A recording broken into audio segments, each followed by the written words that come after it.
trade WCW. What in the fuck is he doing here? Monday Night Raw, Monday Nitro.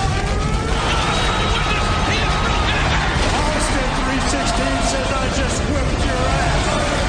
Brett Steve Brett. The new world order, brother. It's coming.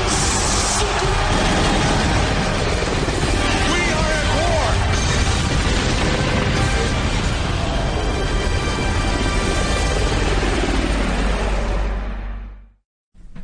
Montreal Screwjob. Call it what you will. Get it straight. WCW Monday Nitro number 242, also May 8th of the year 2000. Here's a fucking fact for you. The show was in the TWA Dome. Mm-hmm. How many people seats? Thousands, tens of thousands. Take a guess. At least 50. 70,000 people. Yeah. How many tickets they sold? Less than that. Guess. 65. 100? Yeah. Okay. Yeah, I'll say 5,000. You guys would fucking suck at The Price is Right. $33.88 paid. That's poor. In a 70,000 seat building. Yes. A year earlier, they came to this building, did 30,000. That's better. They've lost 90% of their fans. They lost 90% of their goddamn fans. Remember you were talking about how that takes talent on Hunter's promo? Hey. It takes talent to drive away 90% of your fan base in 1 year. Well, WWE drove away 25% in a year, so not quite as bad as WCW. That's not even close to as bad.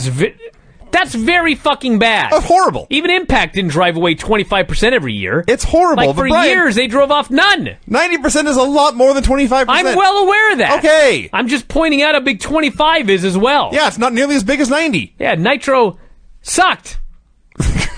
Raw has lost control of the camera. Yeah, he's so busy listening, he's not doing his fucking job. Are you awake over there? What happened? The fucking camera's starting. Well, this is a family show. There's no profanity. Go ahead, Rob. You must curse. Yes. Fucking quietly. Fuck you. Hey, you jackass. What happened? Without swearing. Is the show still going? Camera, yes.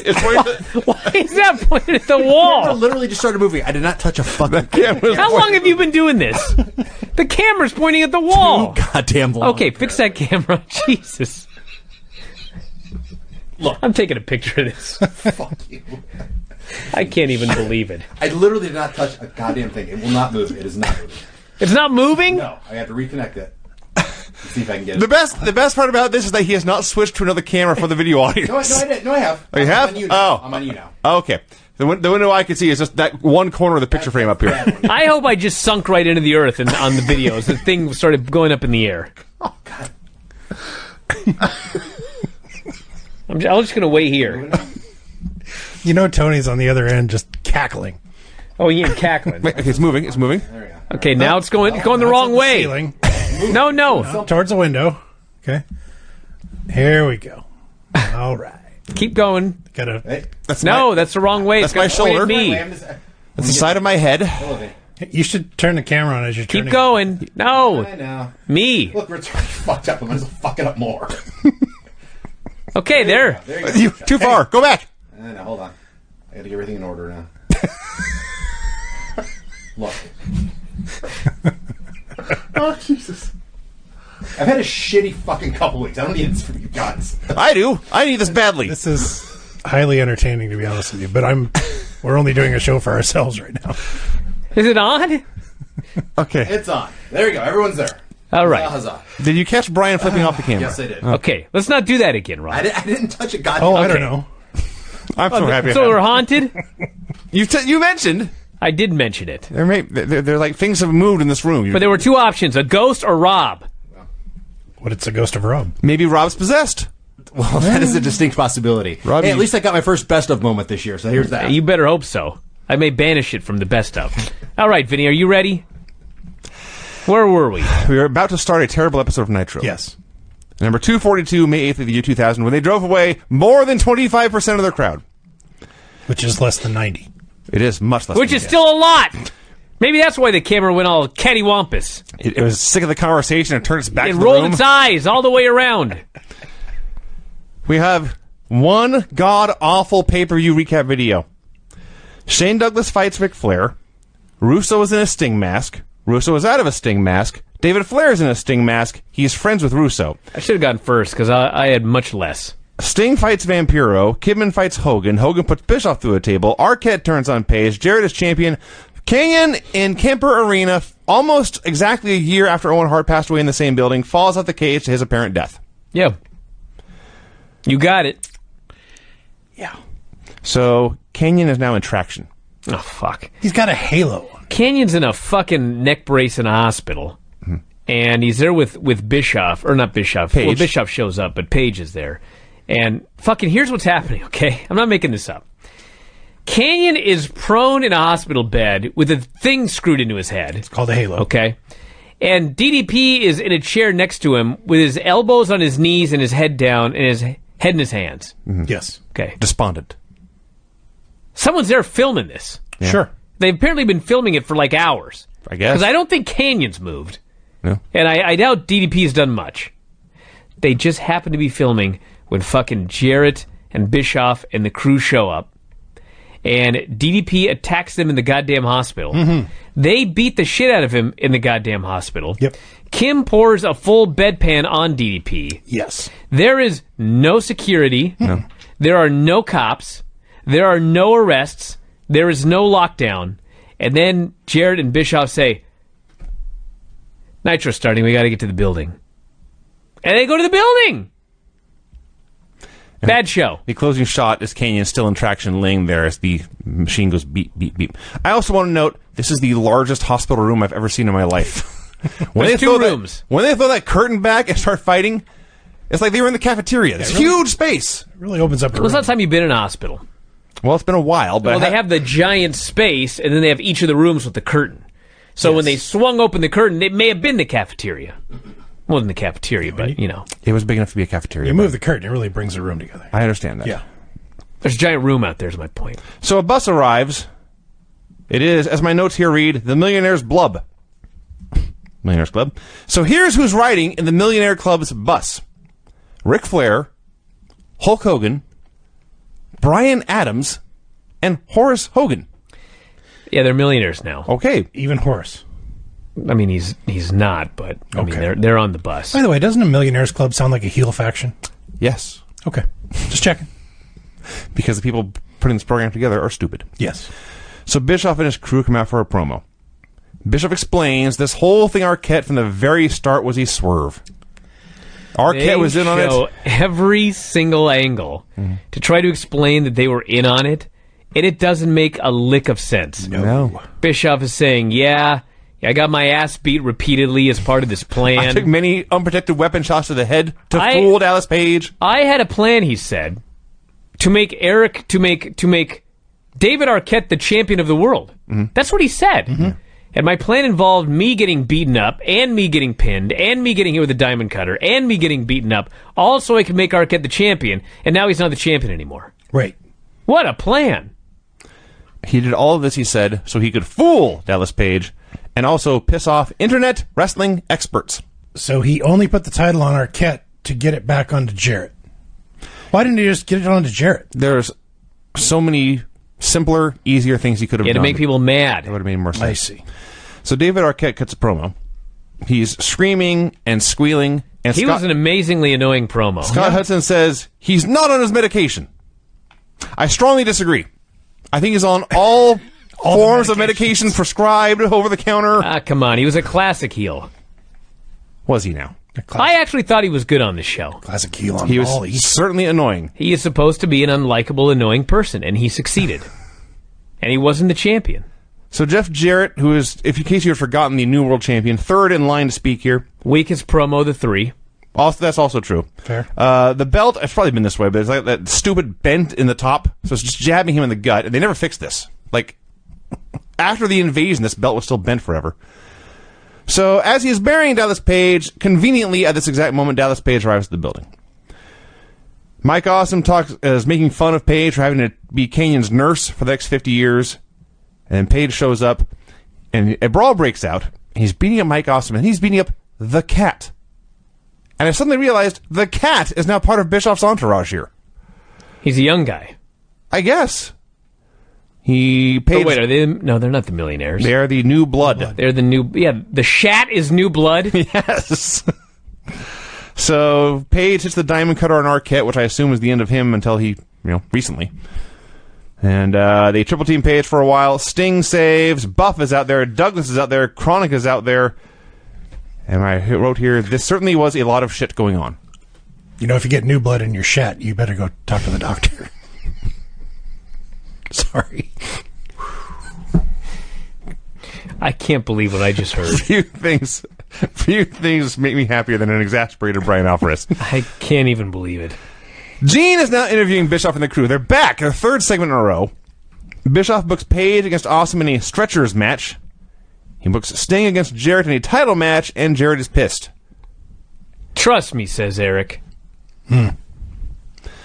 Norman Smiley and Ralphus are walking backstage. They have to beat Terry Funk or they're fired tonight. So apparently they did this match on the pay-per-view, and now they're just going to do it again with a stipulation. Mm-hmm. Norman and Ralphus. Ralphus is now a wrestler. Mm-hmm. So it's Norman Smiley and Ralphus against Terry Funk, and Ralphus, the not trained wrestler, truck driver, isn't here getting hit in the head with weapons over and over and over and over and over and over and over again. Well, he's doing a hardcore match with Terry Funk, and Funk is going to pull a fucking match out of the guy. I guess. And he kind of did. I suppose. They beat the shit out of each other. They whacked each other. My favorite part was when Norman went in a golf cart. There was a chase scene on a golf cart. And just toured the building for a while. No, that's not the best part, Vinny. The best part is it has to end somewhere. Yes. And so what they decided to do was, I swear to God, let's find 100 fucking plastic milk cartons. Milk crates. And we'll stack them up. In the middle of a room. And then they'll run into them. And we'll drive a golf cart into it. Why in the fucking name of God were there 100 milk crates stacked up backstage at Nitro in the TWA Dome? I couldn't tell you. This went forever, and Funk eventually won. He beat him up. Ralphus has a shirt. I'm not even making this up. It says, "Say no to," and there's a downward arrow pointing to his ass crack. Yeah. Get it? Yeah, because his pants get probably down. So he beats them up and he lays them on top of each other and he pins them backstage. They lay there and they cry because they have to retire. Right. And Norman says, "Ralphus, I can't even drive a truck." See, Ralphus could fall back on his truck driving career. Norman cannot. Norman's unemployed. Yeah. He has no skills. Yeah, and unemployable. He can do nothing now that he is fired from World Championship Wrestling. I'm sure Mexico will not take him back. Well, they didn't. Oh, well, there you go. We are told Chris Kanyon is fighting for his own existence. We are also told that Russo is David's father now. Yeah. What? Yeah. Flair tells Lex, "Do not get involved in my family issue." We get a Flair promo. He's carrying with him the old National Wrestling Alliance Championship belt. Love that belt.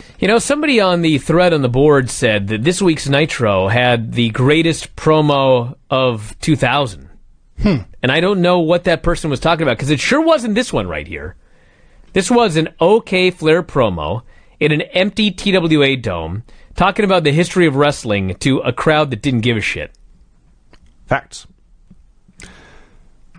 So, yeah, that's what happened. Eventually he calls out David, who comes out along with Russo and Daphne. Actually, I can't even believe I'm saying this. Do you know who the best promo in this segment was? Vinny Roo. It was fucking Vince Russo. Yes. You know what? Okay, this added to it, because his whole point was tradition sucks. That's what he said. Yeah. So he wanted to list all the legends whose faces he had spat in. So he posted a list to read their names. Yeah. But that fits. That fits what his characters have been doing here. Yes. He doesn't know who Fez is and all these people. He should have pronounced it wrong while he was at it. Yeah. So Flair calls David over, wants to talk in private. Russo instead says we'll do David versus Rick at the Bash. So in the middle of all this, they're going back and forth. Should know that he was listing off the list of names that he spat on, and one of the names was Dick Murdoch. I was like, you're lucky Dick Murdoch is dead. He'd have killed him. Beat your ass. That would have been fun. Now I'm sad. I never got to see Dick Murdoch brainbuster Vince Russo. In the middle of all this, Ric Flair says, "This man has burned bridges." He's talking to Flair, talking to David, but pointing at Russo. "This man has burned bridges." Pulls out a cell phone. "I have Vince McMahon's phone number. With one phone call, I can get you on Monday Night Raw next week." And everyone in the crowd goes, "Yay!" Because Yeah. they're so happy to hear a good show was being mentioned. So the whole thing is, Flair wants David to come home. Russo wants him to stay with him. And Flair is asking, and then he's begging, and then he's demanding. Bribing, in fact. And David Flair will not go home to his father. And so the trump card is Ric Flair saying, I will call Vince McMahon and I will get you a job on Raw Monday. That is what changed David's mind. And not only does the crowd cheer, but David rushes to his father. God damn! Vince? Yeah. Vince McMahon? Yeah, that's right. So he runs over to his dad, and of course, at the end of the day, he turns on his dad. But could you fucking bury this promotion any further beneath the earth The people running than this the promotion, fucking segment right here? The guy, one of the guys helping run the promotion was in the ring. It would be difficult. They're putting over the competition as a place that, listen, It's idiotic. it's the ultimate trump card. It is better for the workers and the fans. You can go there. That's your reward. That is the ultimate that we can offer you. Yes. So David, at the end of this, takes a statue of the Statue of Liberty because he's with Russo, who represents New York. Right. So now they have apparently a whole. Remember, you said they order the breakable champagne bottles in bulk, so that had to be a broken bottle every week. Apparently, they did the same thing with these statues. They had one of the pay per view. They got one here. So David breaks a Statue of Liberty over Rick's head. Stone. Masonry. He breaks it over Flair's head. Maybe something they... I'm sure it was Sugar Stone. Perhaps something a tombstone could be made out of. Yes, yes. We go to break, and we come back, and Rick is fine. He's mad. He's bummed. He's ticked. But physically, he got a stone broken over his head. So what? He gets in his limo. He leaves. He says, I'm done with this business. I can't take it anymore, and he leaves. Chuck Palumbo comes out. Do you remember last week I spoke for 5 straight minutes and my whole point was not anyone could be Mr. Perfect? Right. I didn't realize how hard it was to be Lex Luger. Chuck Palumbo cuts a developmental caliber promo. No. An audition caliber promo. Not even like... He was floundering. He was lost. He's out there trying to be Lex Luger. Like, Mr. Perfect is fucking Mr. Perfect. He's perfect. Lex Luger is Lex Luger. The 2000 Lex Luger. Yes. This guy is sinking like a fucking ship taken on water, and Luger runs down to attack him, and this was the debut of that goddamn muscle flexor. Remember that stupid thing? Yes. The muscle thing that you They use it bend? here. Yeah, the bendy bit. Yeah. God damn it. I think they used this for like years afterwards. I'm sure they did. And then Liz gets kidnapped somewhere in here. Yeah, Lex unkidnapped Liz at the pay-per-view. Now she's kidnapped again. R&B security. Russo and Bischoff. Yeah. Their job, I cracked the code. these 8 grown men as security, is to kidnap somebody and take her to the back. So they did. Lex attacks them, but Chuck hits him in the head with a flexi bar bendy thing. And Liz is taken away. We got a commercial when we came back. Remember when Ric Flair got hit, a stone broken over his head and he was fine? Yes. 10 minutes later, Lex is in the head. He's dead. Well, you know, the stone was made of sugar, Vinny. I thought I made that clear. It was fake. Clearly. This was a real muscle bender. Yeah. So Lex is loaded into the ambulance and taken away to die. I think it's called an exercise bar, by the way. It's called a muscle flexor. All right. I'm going to look it up on Amazon. No, I really don't. Bendy muscle thing. You didn't have that. Never mind.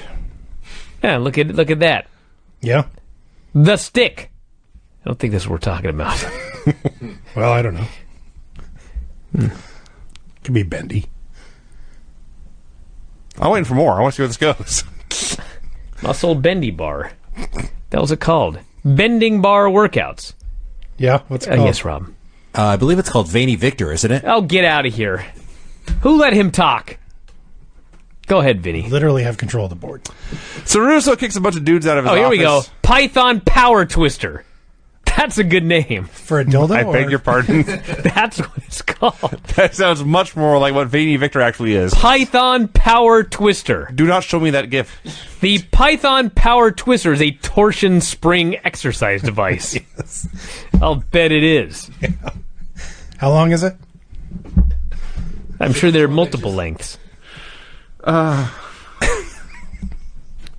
Yeah. Oh, dear God. Okay. You asked for it, Vinny. I did. I would have just moved on, but you had to ask This for is it. your fault. Blood's is. on your hands. My bad. Russo kicks a bunch of dudes out of his office, including, I think, was Crowbar in there? It's only $40, by the way. I don't know who was in there. Who gives a shit? Russo's in there with Daphne and Liz. Yes. Crowbar was in there. He books Daphne versus... I guess he hangs out with Daphne now. Anyway, Yeah. he books Daphne versus Liz. He has gear for Liz. Says it will be the main event. He says, Liz, if you beat Daphne, you are free. You will no longer be under contract to me. If you lose, I will own you, and things will only get tougher. And what was the most amazing thing about this was she says, I can't wrestle in this outfit. And he says, don't worry, I have an outfit for you. Mm-hmm. He throws it at her, and she leaves. And I thought, well, she's going to come out in a fucking thong. Yeah. She comes out in full-length, like... Respectable. Camo Yes. pants. Like, what's the word I'm looking for? Like, they're not even Track tight pants. at all. They're just cargo pants, basically. They're not tight. They're No. loose. No, there's not That's spandex. the word I'm looking for. Loose. They were not loose. Big, loose, long cargo Pants. military pants. Yes. Fatigues. Sure. And a tucked-in shirt. Yes. He's lost a step. I'll say. Sean Stasiak is in the ring cutting a promo. They're in St. Louis, so he talks about Mark McGuire putting cork in his bat. In his Python power twister. Might have been, yeah. We then get Sean Stasiak versus Captain Rection. Yes. So, for those of you who were not around, or I'm sure there's no way anyone has forgotten this, at the pay-per-view, Hugh Morris comes out and says, I have a new name. And he says with a straight face, my new name. He's trying to sound tough and cool and badass. Hugh G. Rection. Mm-hmm. So now he's Captain Rection. He comes out. He is accompanied by Kurt Hennig, whose jeans are tucked into his white boots. We are 46 minutes into the show. The second match starts. 47 minutes into the show, the second match ends. In that 1 minute, Miss Hancock comes out. Hennig interferes right in front of the ref. Turns on Captain Rection. Stasiak wins the Fisherman Suplex. The Wolfpack's music plays. The Misfits in action run out. Kevin Nash appears. He beats up Sean Stasiak. The Misfits in action disappear. Stasiak is powerbombed like a geek. Nash does a promo. Talks about Vince Russo. Talks about the WWF. Says, I got you hired back here in WCW. The Filthy Animals, who are now back together, make the return and come out. This is all news to the announcers. Billy Kidman decided, I will go out on Monday Nitro with no shirt on. Poor decision. Yes. Conan tells Nash to toss their salad and peel their potato. They swarm him. This all started with Sean Stasiak cutting a promo on Mark McGuire. Kidman called Nash the low man on the scrotum pole. I forgot about that. Yes. Yep. Cut promos on each other. Mark Madden says, and I quote, I guess the Filthy Animals are back together. That was a quote. That is his exact quote. Ray is jacked to the fucking gills. Kidman is as skinny as can be. Yes. And while he probably should put a shirt on, I'm not sure the wife beater was a It was a better look. It was a better look. No, it wasn't. Yes. He looked like an indie guy. Now he looks like an indie guy with a tan. And no body. Nash called them bitches, challenged them to a St. Louis street fight, and then Hogan vowed to beat the shit out of these little punks later. Yeah. Remember when he loved to say ass? Now apparently he got the okay to say shit, and he's even happier. Did we mention that Miss Hancock was also involved in this segment? Yeah, it was Yeah, he earlier. did. Okay. I don't know why she was there. Scouting. DDP versus Mike Awesome in a stretchers match. Okay, listen. I love DDP. And he put together a lot of really good matches by scripting them move for move. Yes. Mike Awesome could not remember a fucking thing. No. And this was a goddamn fucking hilarious disaster. Yes. They fucked everything up. Yes. And not only that, not only could Awesome not remember what to do, but even the things he was supposed to do, he fucked up. And DDP's trying to do a tilt-a-whirl head scissors, and Mike Awesome, does the tilt, and in the middle of the whirl, he power bumps him back of his fucking neck. Yeah. And DDP is not supposed to be dropped on his neck, okay? I don't think anybody no is. one. Usually when you do a tilt-a-whirl whatever, and you land wrong, it's like you get up and pretend like you did it right. Yeah. Okay. Fucking DDP lands in his neck, and he starts to get up, and then falls and stumbles back again. Like, he might have knocked himself batty. Might have. He's busted open. He gets powerbombed through a table. He's left for dead. And then they go in the ring, and Bischoff and Kimberly are doing commentary. So they force DDP's dead body to sign the divorce papers, which are at ringside. Yeah. Scott Hudson, who in his real job works in criminal justice, alerts us, this is bullshit. You can't do this. Well, it's not legal. Which I'm not sure he was supposed to say. And he also adds, it's all on tape. So, I don't know what's going on. I know this is the least of the problems, but they never actually said how you win this stretcher match. I didn't know if they were just supposed to put him on the stretcher. Got to be carted off. Drag him out to the And they carted ambulance. DDP away. So I guess Mike Awesome won this stretchers match. I did write Mike Awesome wins, I guess. But yes, this was a complete train wreck. And the only good thing about this was Kimberly's outfit. Okay. I'm not wrong. Wasn't that good this week? Since you brought it up, the big reveal was she's wearing basically a sports bra, and she has a jacket on over it. And she's the earlier promo, she says, it's all about, and she flashes the right breast of her sports bra where it is written, me, across her breast. And Eric Bischoff laughed at this uproariously. Backstage, Russo is now terrified of somebody. I don't even know who. Steiner. Well, he approaches Steiner. I apologize. Steiner's backstage making time with some ladies, and Russo begs him for help, and Steiner says no. And here's a case where his language was much more colorful than mine. But the point is, he said no. So after the break, Russo goes to Tank Abbott for protection, and I guess Tank says yes. Gene interviews Jeff Jarrett, who, in case you had forgotten, is the heavyweight champion of the world. Jarrett vows to smack Sting with his guitar. Oh, my God. Scott Steiner comes out, cuts a promo about fucking his women. Mm-hmm. Yeah. He did. I'm with you. Yeah. Callback. Yeah. Right. Yeah, thank you. Gotcha. Then says Booker T has no balls, calls him out. And Tank hits the ring, gives him a low blow from behind, punches him out, and the fans chant Goldberg. Let me tell you what I thought when I saw this. My exact thoughts were, oh my God. Next week, it's the Steiner versus Tank confrontation. Yeah. One of the great moments in the history of WCW in the year 2000. I was so excited that they were going to give us this match next week. Spoiler, they gave us this match 10 minutes later with fucking no build. Yeah. This is a level of incompetence inconceivable to me. When this segment was over, I was so excited for Steiner versus Tank Abbott. I would have paid out the ass for a pay-per-view to see that match. I'd have paid $100 to see Scott Steiner versus Tank Abbott have a match on pay-per-view. These fucking idiots gave it away for free 10 minutes later. That's what happened. Yeah. Wow! Did you mention where Steiner says, last night I wrestled a huge erection, then I went back to my hotel room and found one? Yes, I didn't say that, but that is what he said. Yes. My takeaway when this was all said and done, because Steiner hates Russo and Booker and Tank, and I just wrote, I have no idea what is happening on the show. Which would be a theme. Little did you know, the next segment. God bless Sting.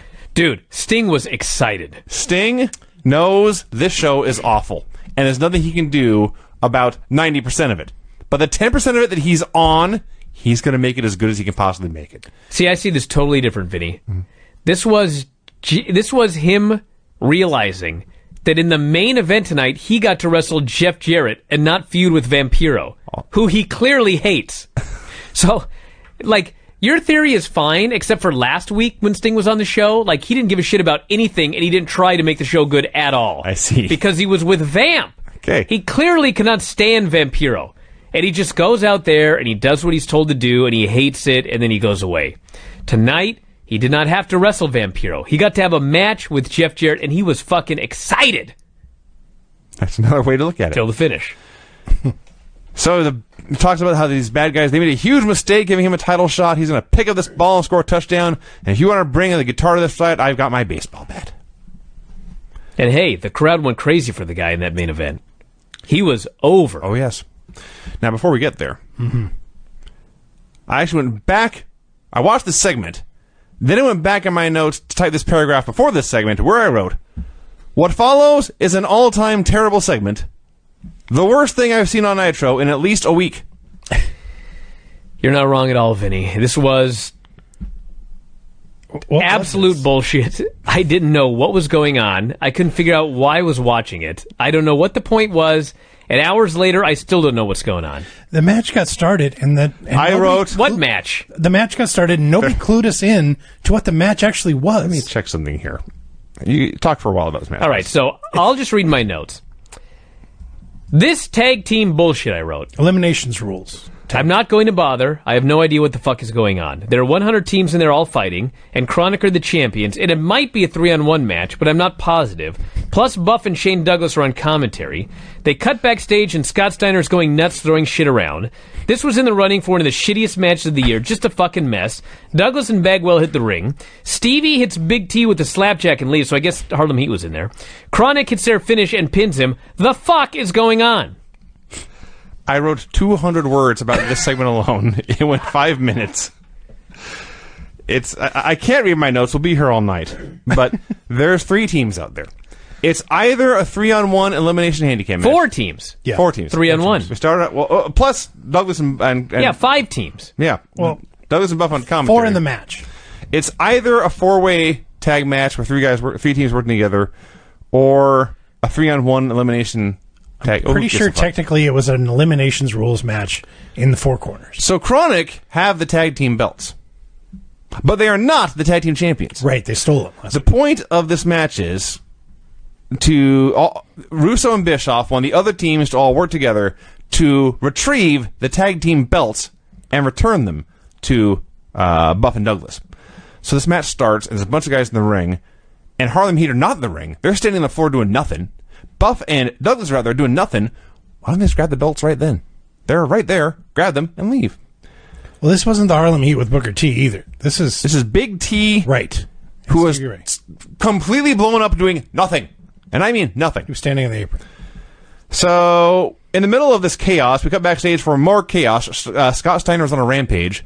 We were told, like, we'll cut backstage again if something's going to happen. He's looking for Russo, I guess. Whatever. We'll cut away from this to your match.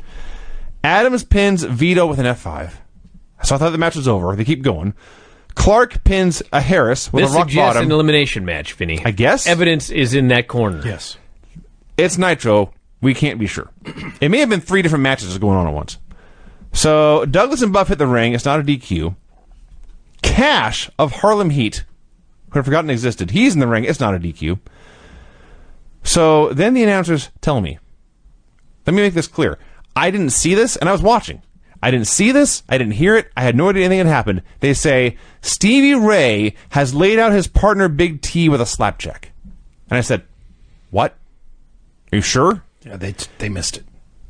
So Stevie Ray, Harlem Heat 2000 broke up in this segment here. Good. Stevie Ray hit his partner with a slapjack and left, and Chronic pinned him. And Shane and Buff get their belts back, but they turn around and Scott Steiner clotheslines them, and he hits the ring, he suplexes Cash, and Chronic is celebrating with the belts that Shane and Buff just had, and Steiner demands Tank Abbott. Horrible! Excuse me, Vinny, please. None of that matters because Scott Steiner demanded Tank Abbott. Mm-hmm. Now, let me tell you something. I must have watched this 1,000 times when I was a youngster. I can actually remember. Yes! There was because I was watching this with you. We rewound it 50 times. We were debating which man was scarier, Scott Steiner and Tank Abbott.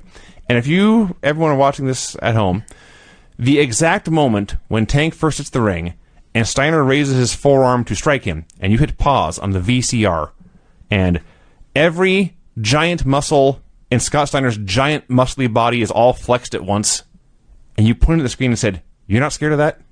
And I was like, "I'm pretty scared of that, actually." Yes. I'm pretty scared. Right. So there's 2 ways to look at this, okay? Mm-hmm. If you're Bill Goldberg and they killed Tank Abbott on last week's show, and then you turn on the show here and you watch this, you're a sad, sad man. I'll say. If you are Bryan Alvarez and you don't give a shit about this fucking show and you just want to be entertained, this was one of the greatest things I've seen in all of the Monday Night Wars. It's the best thing on this show for sure. It is Scott Steiner versus Tank Abbott. It's not even a match, okay? Tank does the Goldberg entrance, which Yes. is even funnier when you think about what they do to this poor guy.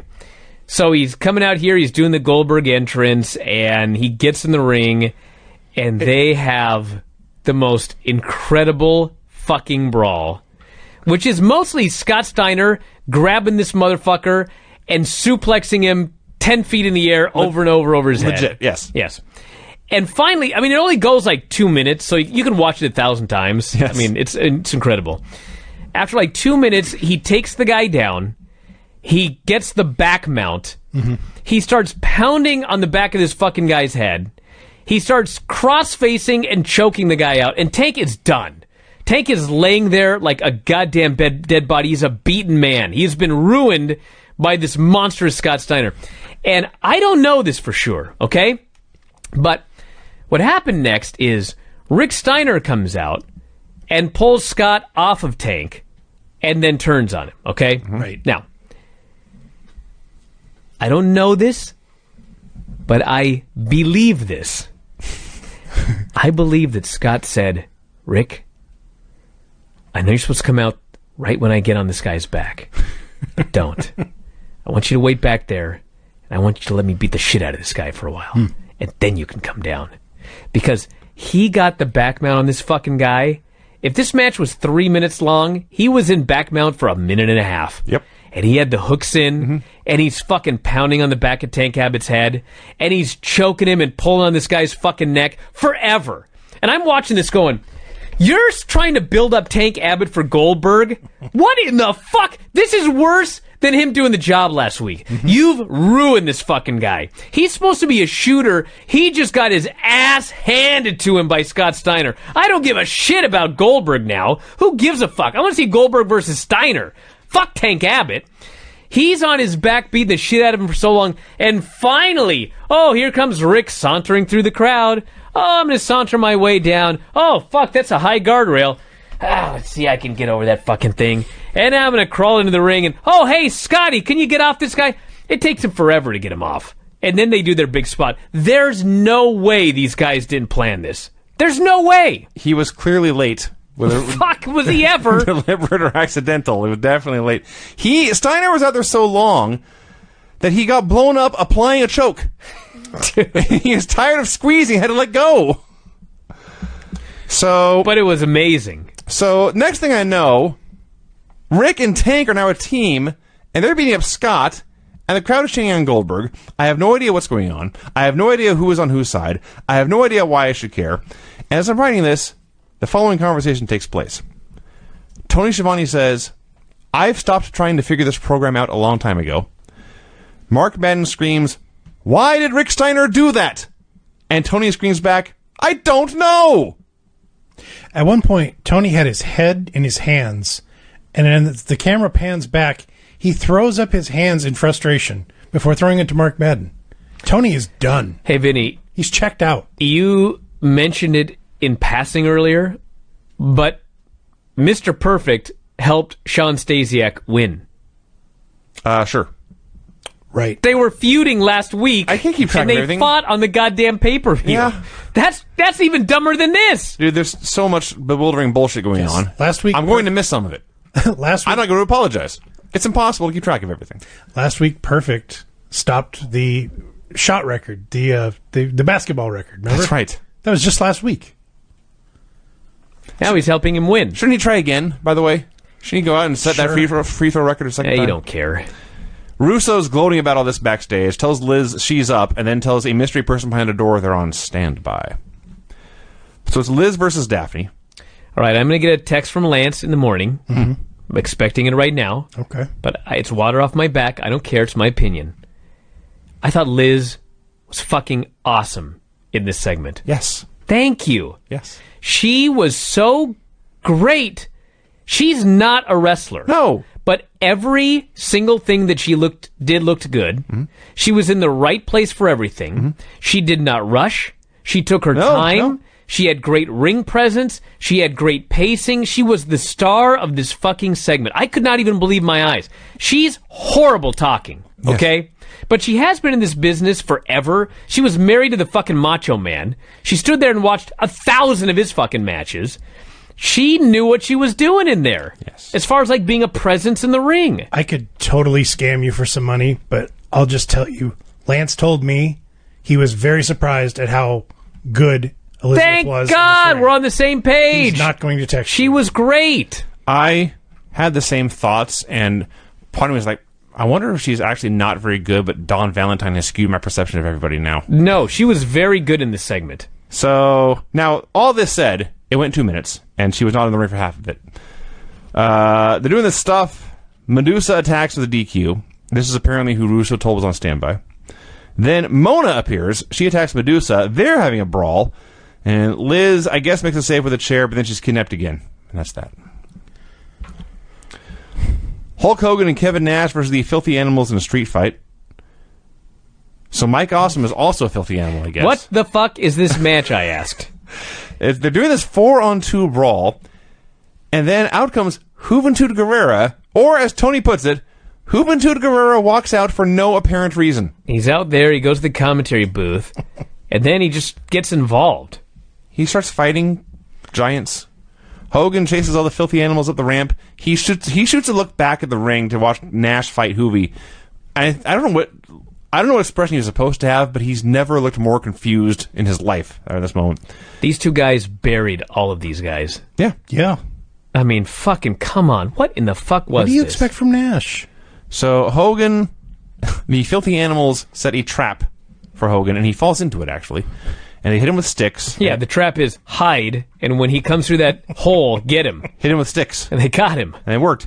They throw him in the trunk of a car. They Hulknap him. They begin to drive away. Back in the ring, Kevin Nash powerbombs Juventud Guerrera, and the referee calls for a disqualification. Well, he's the illegal man. On another show, the rant, I would go off. I mean, I was mostly angry that, like, Hoovy does this incredible, gigantic dropkick to Nash off the top rope. He fucking dropkicks the guy, and Nash grabs him and powerbombs him to death. That happened. I'm like, wow, Nash, you put these fucking guys over. Good work, dude. Mm-hmm.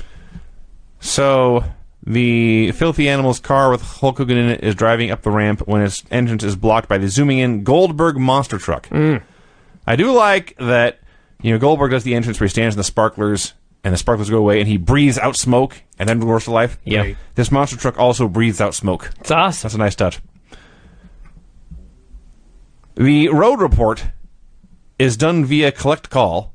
Now, I understand they were sponsored by a collect call company, but still, it's looking really bad.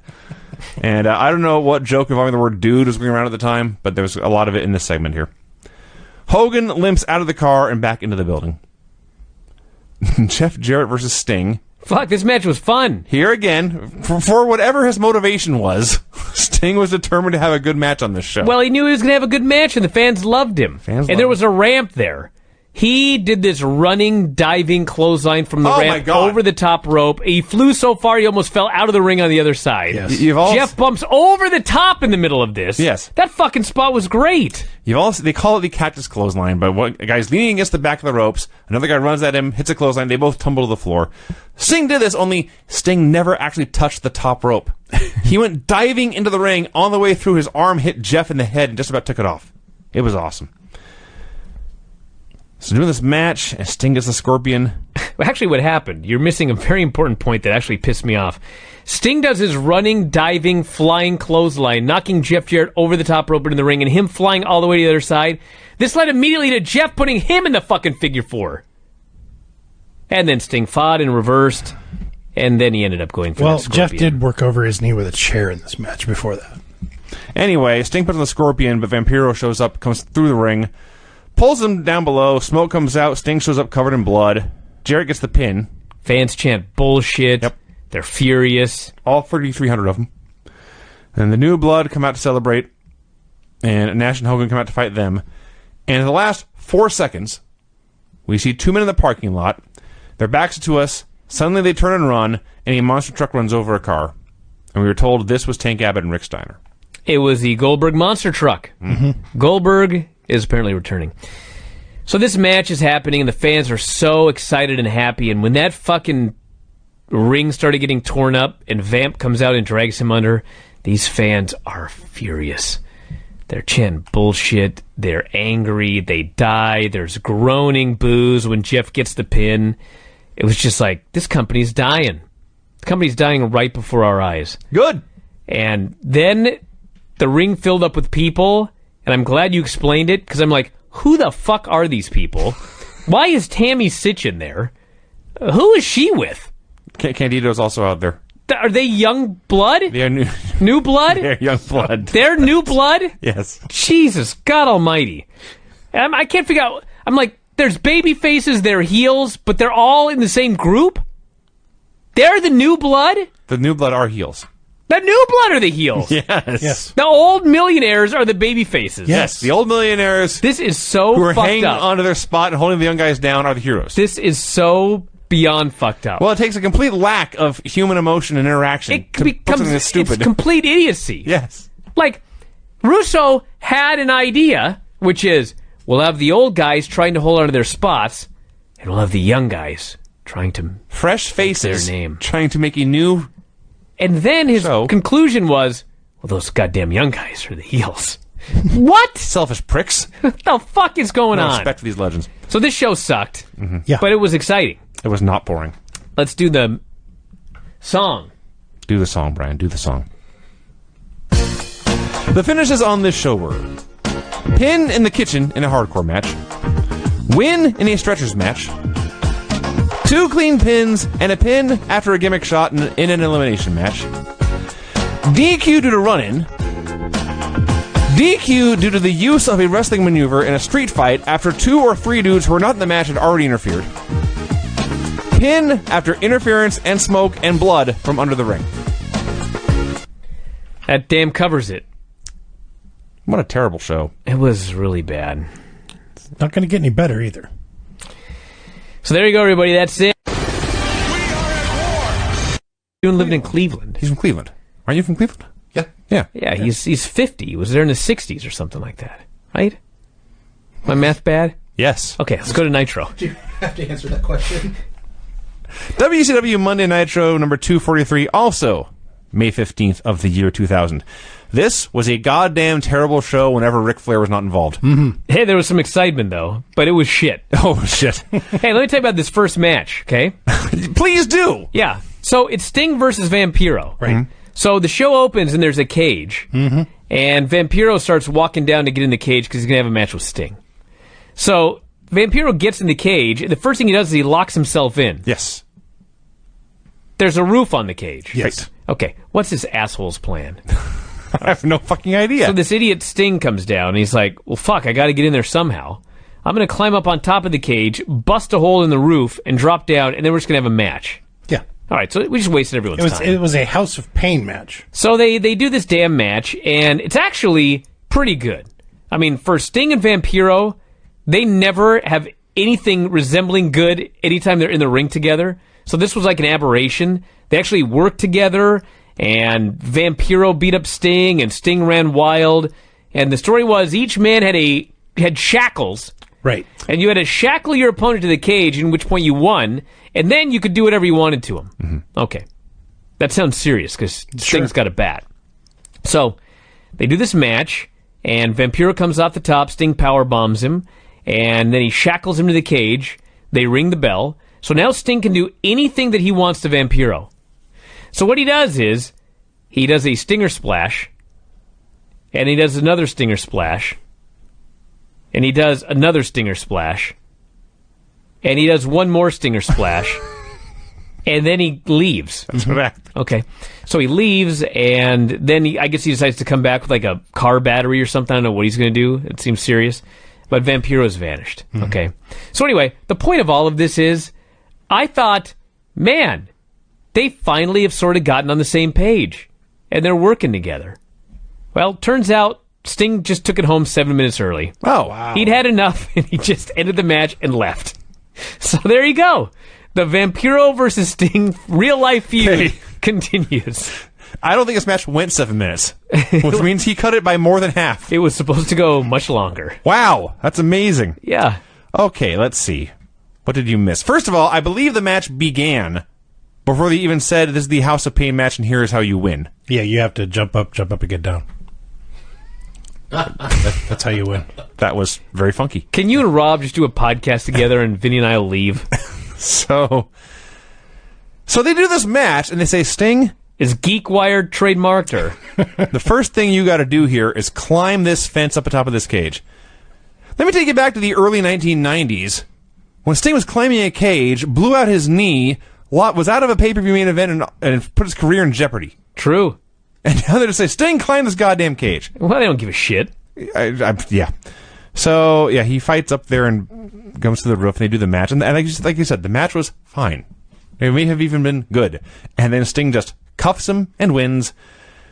And he's out of here. He goes to leave. The cage actually starts to raise. Vampiro is still on it. So he's still handcuffed to it. They go to a close-up of Sting for like a full minute. He's going up the ramp and back and up and back. And I thought he had like the control box that raises and lowers the cage. I don't know what it was. But we are told the lights go out, although I could clearly see Sting the entire time. And then Vampiro was just gone. Spooky. In about 7 seconds, Brian Clark is getting out of a car. He's getting into his trunk. Shane Douglas slams the trunk on him, beats him up, kicks him, and just as they fade away and the cameraman trips and falls down, and Scott Hudson screams, "Is that Goldberg's truck?" What the hell? I had to go back and check. And yes, for about 4 frames, way off yonder in the distance, was Goldberg's monster truck. I think Goldberg's truck was like in every single scene on the show. I think it might have been in the crowd. It got a lot of airtime, yeah. It was everywhere on the show. Okay, remember when the Misfits in Action debuted and were immediately fired? Yes. Okay, they're back. Yeah, what happened there? They've added to their ranks. They were fired and now they're back. What the fuck happened? I hate this show. So, this is where Captain Rection is laying down the law. And I used this word earlier, but these men were just absolute complete buffoons. They're trying to do war faces and have catchphrases. They are complete geeks. They are tools. They are not remotely likable in any way. They're supposed to be baby faces. And we'll see how this plays out. My memory is that against all odds, these men actually got this act over. That's impossible to believe based on this skit. Well, let's see. We had the debut of Major Guns. Yes. We had Major Stash. Yep. I believe it was Captain Cajun. Corporal. Lieutenant Loco. Yeah. Lieutenant Loco. Yes. Don't get ahead of me here. I'm sorry. The Captain Cajun? Corporal Cajun. Corporal It's Cajun. Captain Rection. Okay, but we had a Major Guns and a Major Stash. Yeah. Okay, you want to know why? Another great story. Because they wanted to do private and he thought that was too low a rank. Yes! This fucking idiot. It's fucking as fake can be. You're just Private Stash, dude. I can't be the lowest ranked person here. Oh my gosh. So he made them change it to fucking Major Stash. Can you fucking imagine? Yes. I guess it is Hammer. It is Van Hammer. Jesus. Well, if you have Major Stash, I mean, that's a lot cooler than... Anyway, that's the whole bit. It's not about being cool. It's the fucking misfits in action. They're all fucking but dorks. His gimmick is that he's a burned out hippie. Stash is when you have your weed. So he's got a private stash. Now he's got a Major Stash. Thank you, Rob. You too. Rob gets Get it. out of here. Brian Adams cuts a promo on Shane Douglas. It's every bad, generic, mean guy wrestler promo you ever saw. Come out and face the music or we'll come and get you. And Douglas comes out and immediately curses. Refuses to come out without backup.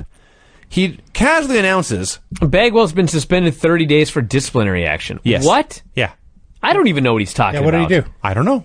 We were not told, not even hinted. He didn't get in any trouble hitting on the women. Right? I presume something really happened, but I mean, what? He was insubordinate in WCW? That was everybody. That would be remarkable. Fucking A, that was Hammer a second ago. So Shane's backup is the Wall. Ugh. So it's Shane Douglas and the Wall versus Chronic. Shane, and in hindsight, this is a very wise move, immediately leaves. Tell me if this sounds familiar. So they beat up the Wall, and Douglas vanishes, and they double team the Wall, and they put him through a table, and then they put him through the announcer's table, and then they pinned him, and thus the Wall is now just another guy. You missed the part where he fell off the stage and almost killed himself. Yeah, you're skipping over a lot of stuff. It doesn't matter. My point stands. Your end result, yes. They have taken a guy who was special there for a while, Sure. and now he's just another fucking guy. That is true. Exactly what they do with everybody today. Well, that's and also meanwhile, this fucking company is dying. So, First, we have, as Craig noted, Clark is on the ramp. Clark. I call him Crush and Wrath. Much better names. So he's coming back to the ring, and Wall leaves the ring to get him. But there's the entrance ramp that goes all the way down. And I don't know if this is part of the problem, but it actually dips before it gets to the ring. The ramp is the same height as the ring. That's supposed to be. Yes, it's newish. This one appeared to be a little too high. So at the very end, it had to dip down to the ring. I'm with you. On top of that, it was like a foot away from the ring. So when the Wall leaves the ring to fight Clark, his foot slips between the ring and the ramp, and in his attempt to free his foot, he immediately falls. Like he turns and falls, and does like the Nestea plunge off the apron to the floor. And if he had not freed his foot, it would have broken off. Oh, yeah. He may have never wrestled again. So the match continues. He puts both guys through tables. They no-sell that. They put him through a table. All that should happen. So Chronic leave. Chronic, by the way, they still have possession of the tag belts. Are they the tag team champions now? Yeah. Okay. That was never... fuck if I know why. That was never made clear. That was never made clear. Douglas said in his promo, if Chronic will put their titles on the line, he'll be man enough to come out and take them back. They must have won them on Thunder. I thought it was something more vague. Like if you'll, who cares? No, he definitely said that. I wrote it down. Okay, well they left. I take notes. The EMTs come out to save the Wall, who's been chokeslammed through a table and pinned. And these fuckers grab him by the head and lift. Yeah, they're yanking him up by his neck. And he kills them, and I've never seen EMTs so justifiably killed. These men deserve death. I'm suspecting these were plants. I hope so. He destroys them. This is all very, very, very, very stupid. Mm-hmm. Bischoff and Kimberly are backstage. They're going through the want ads, trying to find a new home for DDP. So, first off, Disco comes in, and if only this were so easy in 2019. Yeah. Disco storms in, he says, Eric, I don't want to be with the Mamalukes anymore. I want to be with my friends. And Eric says, leave! Just do whatever you want. Disco is thankful, and he leaves. That's it. It was actually easier in WCW than it is today in WWE. Absolutely. So Cat and Terry Funk come in, and Funk goes on a spiel. I don't know what he's talking about. I'm not going to hand this belt over to you. I'm going to fight you all with all I've got. You'll never get this belt off me. In the middle of it, the Cat kicks him in the back of the head. A big roundhouse high kick to the back of the head. And I don't recommend watching this show. In fact, I strongly recommend avoiding watching it. If someone puts this on and you're in the room, you should leave. But if you do watch this show, I want you to pay attention to this, because the Cat kicks Terry Funk in the back of the head, and you get this exact sound and this exact rhythm.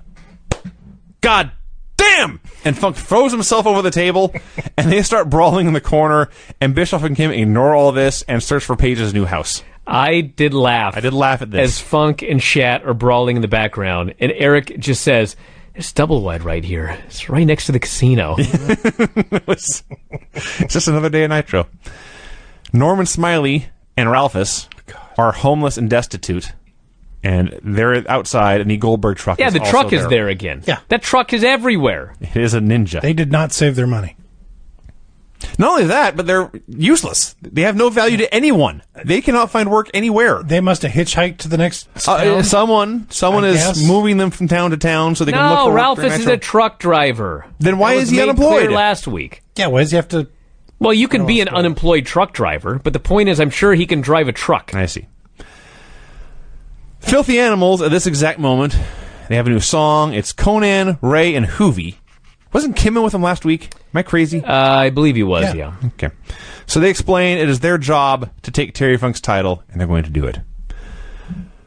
Now, I'm very unclear about the specifics of what happened next, but I'll do my best to recap this. I believe the match was Terry Funk versus all three Filthy Animals. Yes. Yeah, I think so. But before it even starts, Funk and Cat are still brawling during the entrance. Yeah. So Cat is beating up Terry Funk. He throws him into the ring. He leaves. It's three dudes hitting Terry Funk with weapons for a few minutes. Rey Mysterio Jr.'s hair. a disaster. An absolute disaster. It's like painted down onto his head. So the Misfits in action save. At this point, it's 5-on-3 advantage babyfaces. They're not baby faces. Misfits in Are action the Filthy Animals? Yes. The Filthy Animals are babyfaces. No, they're heels. That's what you just said. Misfits in action.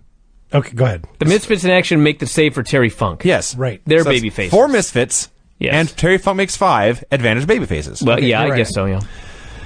Disco Inferno runs out. He is now a filthy animal. Booker T shows up. He, I guess, is a misfit. So there's like Yes. a dozen men in the ring, and they're not just brawling. They're doing spots. They're taking bumps. Guys are running the ropes. Guys are throwing each other. They're taking bumps. Terry Funk is lying prone in the middle of the ring. How no one landed on him, I have no idea. It was very impressive. But they land next to him. He's just lying there. All this chaos is going on. Eventually, Hoovie's down. They put Funk's prone body on top of Hoovie. He is declared the winner. And then they call out Major Guns to revive Terry Funk via mouth-to-mouth. You know, it was sad because they mentioned during the match that Terry Funk's wife didn't want him wrestling anymore. And, of course, his wife recently passed away. Yeah. They've been together since the 5th grade. Wow. Good Lord. And The cat's impressed. this fucking cat. Major Guns came out and was giving him mouth-to-mouth, and I thought this is why his wife doesn't want him wrestling. Pippin probably wasn't thrilled with this. This is Booker T's going to be joining the Misfits in Action, right? He turns into G.I. Bro again? That's right. It's the return of Yeah. G.I. Bro. I had forgotten that. Thank you, Craig, for reminding me of what I have to look forward to. Well, Ric Flair arrives, scurries into the building, but that's not important because we want to show Goldberg's truck more.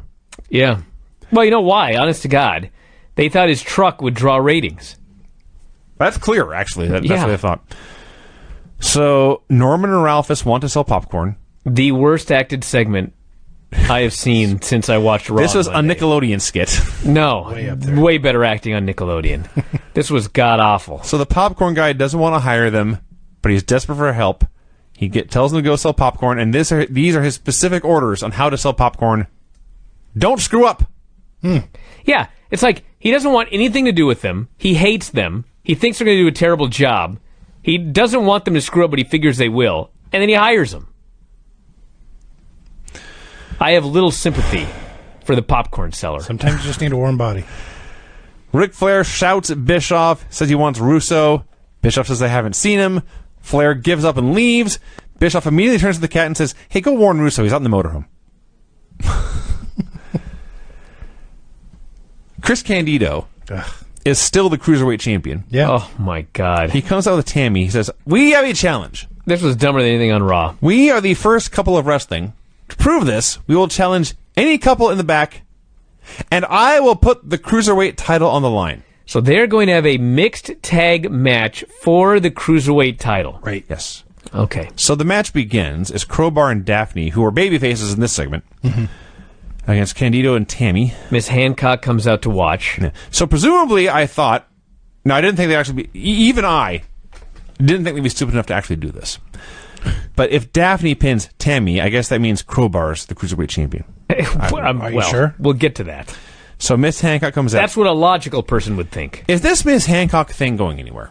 No. She just comes out every so and leaves. She comes out and dances so you can see her long legs and draw ratings. She hasn't even. She You think danced they on have this a show. plan? She danced on this show. She hasn't even been doing that. No, lately. for like 3 weeks, she's just come out and taken notes. I'm sure she manages some shitty team we forgot all about. So Tammy and Daphne come in Yeah. and start beating up the dudes. This is not Chyna and Nicole Bass. It's Tammy Sitch and Daphne, and they're beating up Chris Candido and Crowbar. It's preposterous. It's completely unbelievable. It's not even that, but it's like, I love Chris Candido, okay? But not? when you watch him wrestle, he's like a robot going from spot to spot. You know what I'm saying? Sure. That's what he does. So now he's a robot going spot to spot with Sonny and Daphne in the ring doing spots together. Yeah. So like, he literally will stop what he's doing and just look at them do their moves. That actually did happen. And then, like, they don't even know Well, what they're doing. that- So they'll just stop when the guys are doing moves. There is so much standing around and looking and, like, not knowing what anyone's going to do. It was a fucking mess. Crowbar was doing the same thing, to be fair. It was all four of them. There was a point where Crowbar is outside the ring holding a chair, and Tammy, of all people, Yes. like, forget being a trained wrestler. I don't think she's an athlete. She has to do a running dropkick and hit this chair into Crowbar's face, and he's just standing there holding a chair up for what felt like an hour. And even the announcers can't cover it up. It's almost like he stood there and waited for a chair shot, they said. And then she's got to do that Bronco Buster, which she tries to run, and then she tries to jump, and then this was just, this was bottom of the barrel. And it gets worse. It does. So Miss Hancock determines it's now time to dance. Well, what Miss Hancock says, because they like to fuck with everybody, is she says, Tony, I'm going to do a dance for you. Because I don't know if you've been paying attention, but every time she dances on the table, Tony can't look because his wife is going to get mad. I see. So now they have her specifically saying she's going to dance for Tony. So she starts doing this stupid dance, and fucking Crowbar starts going after her like a creeper. He gets out of the ring, he starts lurching after her. Like, what are you going to do, dude? Like, if you weren't held back. So he gets held back, and they botched a powerbomb reversal about 10 times, and then Daphne pins Sonny. And then all confusion breaks loose. Yes. No one can figure out who's the fucking champion now. Sonny pinned Daphne. So, no, wait, Daphne pinned Sonny. Yes. So is Daphne the champion? She thinks so. Or is Crowbar the champion? Crowbar thinks he is champion. They can't decide. Right. They begin to fight over who gets the belt. So this is one of the dumbest segments I've ever seen in my entire life. And when Ric Flair comes running out and starts beating Crowbar's ass, who perhaps may be the new Cruiserweight champion, by the way, I would like to believe this is a complete shoot. And Flair was so disgusted by how awful the segment was, he just needed to come out and kill somebody. Well, what it was, Vinny, I don't know if you've noticed this or not, but every week on a Russo show, there is a individual or a team that wins a match. Sometimes they even win the titles. And immediately after winning, somebody else comes down and beats them up and makes them look like fucking geeks. That does sound familiar. That was Ric Flair's role here, to beat up the new Cruiserweight champion and make him look like a geek. So Flair's cutting this promo. He calls out Russo, wants him to come down, but Russo is in the production truck ordering them to get ready to play a tape. We go to a break. Come back. Ric Flair is still calling out Russo. We cut outside to see Sting. Sting walks into the parking lot. Sting sees a car fire. A perfect metaphor for Nitro in the year 2000. That's right. And Sting's reaction to this car fire is my reaction to watching Nitro. He just throws his bag down, puts his hands on his hips. He's just exasperated. There's not even anger. It's just, God damn it. Thank God I got that insurance from the rental place. Yes. So they cut back to Flair, who's been watching all this. It's not related to him, not his circus, not his monkeys. Sure. But he's Ric Flair, so he can't help himself when Sting suffers misfortune, but to go, woo! Okay. Now, I have been, and will always be, a very harsh critic of Vince Russo. Okay. But I believe I'm also a fair man. And sometimes he has done things well. And I thought this next bit was fabulous. It was awesome. Vince Russo, David Flair, and Daphne go to tour the Flair estate in, I believe it was a Ferrari. They arrive at the building, and David pops out, immediately starts showing off, because this is true. Rick's current wife is David's stepmom. Right. Young Reed and Ashley are his step-siblings. He's the blonde-headed stepchild. Yeah. And in I don't really know how he was treated in storyline, and I've seen this with people I know. The stepchild is often not treated equally, and that is a story. David feels neglected in favor of his younger siblings. So David's pointing out all the other vehicles. This limo is how my stepmom goes to get her groceries. I'm not allowed in there. They go into the living room. There's a big portrait of Beth, Reed, and Ashley, and no David. And they point out Reed, who at this point was, how old was Reed here? 12, 13? Like 12, 13 years old, yeah. Are already calling him champ, already an accomplished athlete. This is the kid I can never live up to his expectations. I can never live up to his expectations. He's like 10 years younger than Actually, David. he might have been like 10. I remember he was like a big kid. Yeah. So he's cutting this promo about Reed and all that Reed accomplished and how hard it is to fill his shoes. It occurs to me he's cutting a promo about Charlotte's life. No, he was 12. So they go upstairs, and this actually amused me. Well, a lot of this amused me, but Russo, who always buries tradition, always buries Flair, talks about how much lame he is, says, I've always wanted to do this. And he goes and runs and jumps into the actual Space Mountain. He jumps into Flair's bed. They're having a party in there. They go look at the pool. David says, that's their pool. There's this big, huge swimming pool, and it's about 30 yards away from the house. It's out there. That's where they go swimming. I got to swim over here. And he just points into the woods. And Russo says it's a pond filled with sharks. It's a polluted, shark-infested creek. Yes. When he said shark-infested creek, I laughed, and I laughed, and I laughed. I don't know which announcer, but they went, sharks. This is the best moment of Vince Russo's on-screen career. I should mention, by the way, that when they were downstairs earlier looking at that picture, there's Reed and Beth and young Ashley. Charlotte Flair. Yes. Mm-hmm. And when David points to Charlotte, he calls her the demon in the flesh. I thought, fuck, I've been hearing that for 4 months now. Yeah. Now I'm hearing it on a show 19 fucking years ago. It's a rib. They go through Flair's closet. They're trying on his robes, throwing all his shoes around. And then they go into Reed's bedroom. They just call him Champ. That's what the dad always calls him, Champ. And he's got trophies everywhere. Now, I will say, this is nobody's fault involved in the production of this. But when you're watching this in 2019, this part is devastating and heartbreaking. Well, yeah. This part was rough to get through. But then after all this, the big tour of the house, they then go to David's room.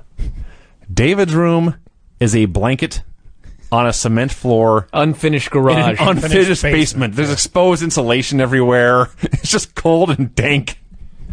Russo's appalled. He can't even... I'm speechless, man. I can't believe they treat you this badly. For 20 years, they made you sleep here. So they go to leave just as Ashley, Beth, and Reed arrive home. However old Reed Flair was here, he's already a badass. He's not taking any of Russo's shit. And you can tell Russo's scared of him, too.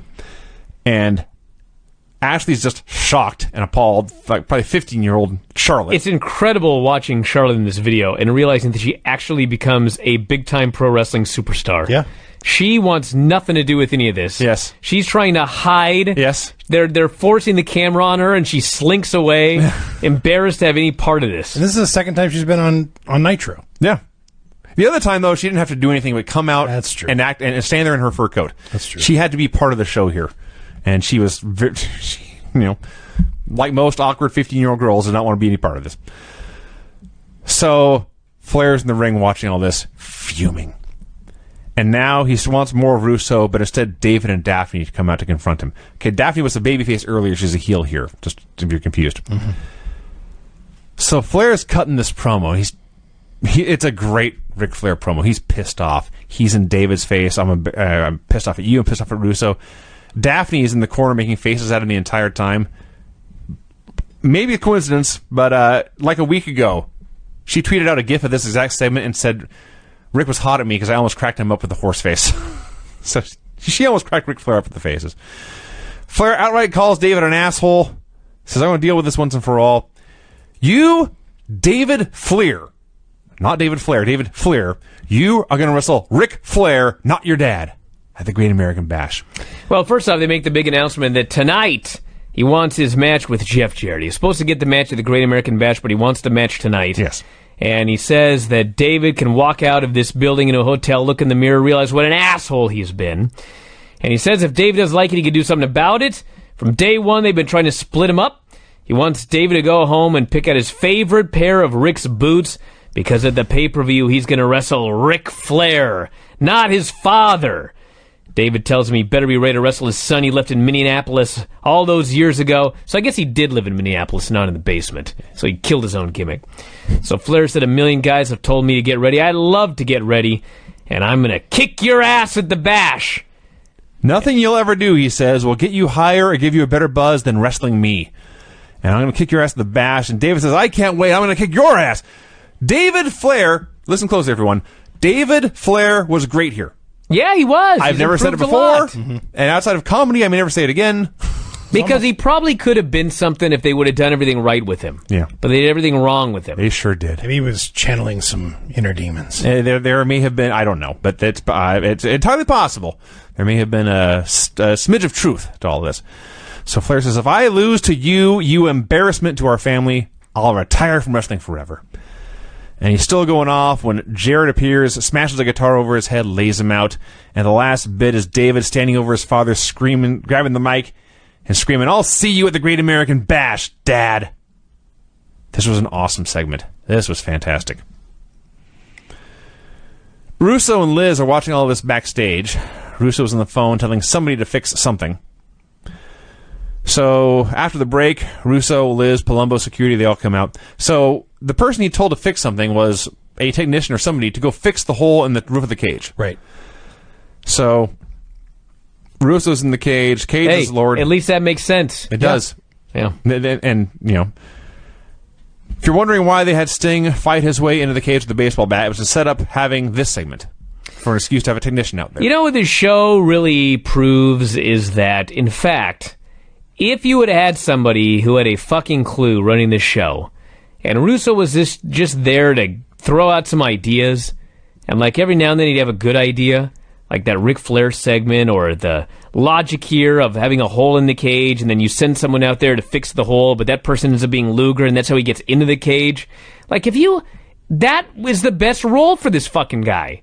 Which, by the way, was the role that he had when he was in the WWF. Yes. Instead, he felt that he had to take over the whole show, run the whole show, book everything, and it was a fucking disaster. And be the biggest star on the show. Yes. Yes. So Russo's... He wasn't a bad promo. He could have been a character. Okay. But you don't want him writing the entire show. Let him be a heel and let him come up with an idea here or there, and everything is fine.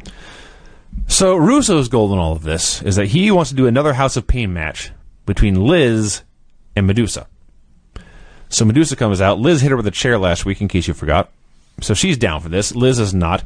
Russo's in the ring, berating Liz in the microphone. And yes, the guy who was on top of the cage trying to fix it drops in, pulls off his hat and fake mustache. I can't believe he didn't blow up both his knees. Also true. It's Lex Luger in disguise. Now, at this point, we should add Chuck Palumbo has already locked the cage door and then, like a dumbass, thrown the key away. Medusa goes after Lex. He fights her off, puts her in the torture rack. Russo nutshots him, but Lex has a cup on. So Liz knees Russo in the nuts, rubs the cup in his face. They finally get the door open. Security hits the ring. Lex is fighting them all until he gets maced. And then Chuck's beating him with the muscle flexor. The muscle flexor. Which actually sounds like a move name they come up with in Japan. Is it any sillier than Muscle Buster? No. So who should come out to make the save but Kevin Nash? He comes out. Security is so scared that they just run in circles around the cage. Like frightened fish in a tank or something. They don't actually go out the door. Russo, Liz, and Palumbo flee as Nash is killing the security team. Nash is about to powerbomb Medusa when he's attacked by Mike Awesome. This is all one segment. This all started with Russo coming out to the cage with Liz. Don't gloss over he was killing the security. He was beating them handily 12-on-1. Yes. Are you kidding me? I'm hitting my wall here. There's bigger fish to fry, I would Nash say. then challenges Mike Awesome To an ambulance match. Yeah. And Awesome accepts. Fucking ambulance match. Can't just challenge him to a match. No, everything must have a step. Gene notes that Scott Steiner is late. Steiner says, "I'm never late. I'm always right when I want to be." He tears to the format, tells Russo he's not wrestling tonight. He'll be waiting in the alley for his brother and Tank because there's too many rules in here. So he goes in the alley and they beat his ass and lay him out. What a fucking geek. Well, he had a plan. Then the Goldberg truck zooms around. Yeah, let me tell you about a plan. Mm-hmm. If you have a plan, don't tell everyone what the plan is. That's good. Yeah. He had his women hiding with 2x4s to attack Rick. Yeah, good but plan. Rick no-sold the 2x4s, then used them to hit Scott until... It's like a fucking cartoon. Yeah. Yes. Okay, I got a great idea. I'm going to have two skinny women with large boobs attack these men with boards. But of course, they're not very strong, and so this giant man they're attacking gets the boards and beats the shit out of the other guy, who's supposed to be a babyface. Fuck. And, meanwhile, in the background, the monster truck goes crazy. Like something at a maximum overdrive. The truck's just running over random cars in the parking lot. Just destroying things. I've never used the Geek of the Week song on this show, but it's about damn time we busted it out. There's a shot of Rick Steiner staring open-mouthed at this monster truck. Okay. He may not have been smartened up. There's a monster truck going to run over cars in this parking lot. Jesus. And we cut from this to Kevin Nash backing up an ambulance. A lot of vehicles on Nitro this week. Okay, we don't have time to recap the match. It sucked, but we must talk the finish. Okay, it's Nash and Osman in an ambulance match. Madden does the most insincere apology ever for implying Bruno was dead last week. Yes. Tony Schiavone listing all the baby faces on the roster, including Terry Bollea. Yeah. So, the finish. Nash goes to powerbomb Mike Awesome off the stage. Nash, of course, has the greatest powerbomb in the history of our sport. Sure. But fucking he cannot get this guy No. up. And he tries once, and the guy's stuck upside down. And so what does he do? He actually turns, he says, DDP, help me. Yeah. So DDP gets under, and he tries to lift up Mike Awesome. But Mike Awesome, like, this is partly his fault. He doesn't even sit all the way up. So DDP lifts him halfway up. He doesn't sit up and go any higher. And Nash is getting fucking tired. Yeah. So he's like, I'm fucking tossing this motherfucker. And so he goes to toss him, and DDP knows this dude's going to die. And so DDP continues holding him up and leaps off the stage with Mike Awesome. Guiding him. To guide him through a fucking table, basically saving his life. Yes. Yes. This is the biggest shit show. I was screaming so loud. Dude. This is the worst powerbomb I've seen since Candido and Crowbar an hour earlier. You know, this is actually worse. How easily Nash could have got tripped up and they both could have fell First off of all, the like, platform. everything possible went wrong. Awesome was the one who set up the table in the first place. It starts with Nash and Mike Awesome having a match. That's really where this went wrong. Awesome sits at this table, and he doesn't set it like at the side of the stage. He sets it off in the corner. Yes. So when Nash goes to powerbomb him, even if everything had to go right, Nash would have had to go all the way up to the corner of the stage and then throw him off, or risk stabbing Awesome, impaling him on the corner of the stage. So they go to lift him up, and their timing is all off, and Nash can't get him up, and Awesome can't get it by himself. Paige goes over to help. Awesome is cradling Paige's head. I don't know what went wrong. He's trying to get up as high as he can. He's scared shitless. I don't blame him. Finally, they all go off flying. Thank God nobody died. Thank God for DDP. Thank God for DDP, and Paige and Nash crotch chop him, and they leave. Saved another life. And Awesome is sitting there in the rubble of this table. The ambulance in the ambulance match is VAR.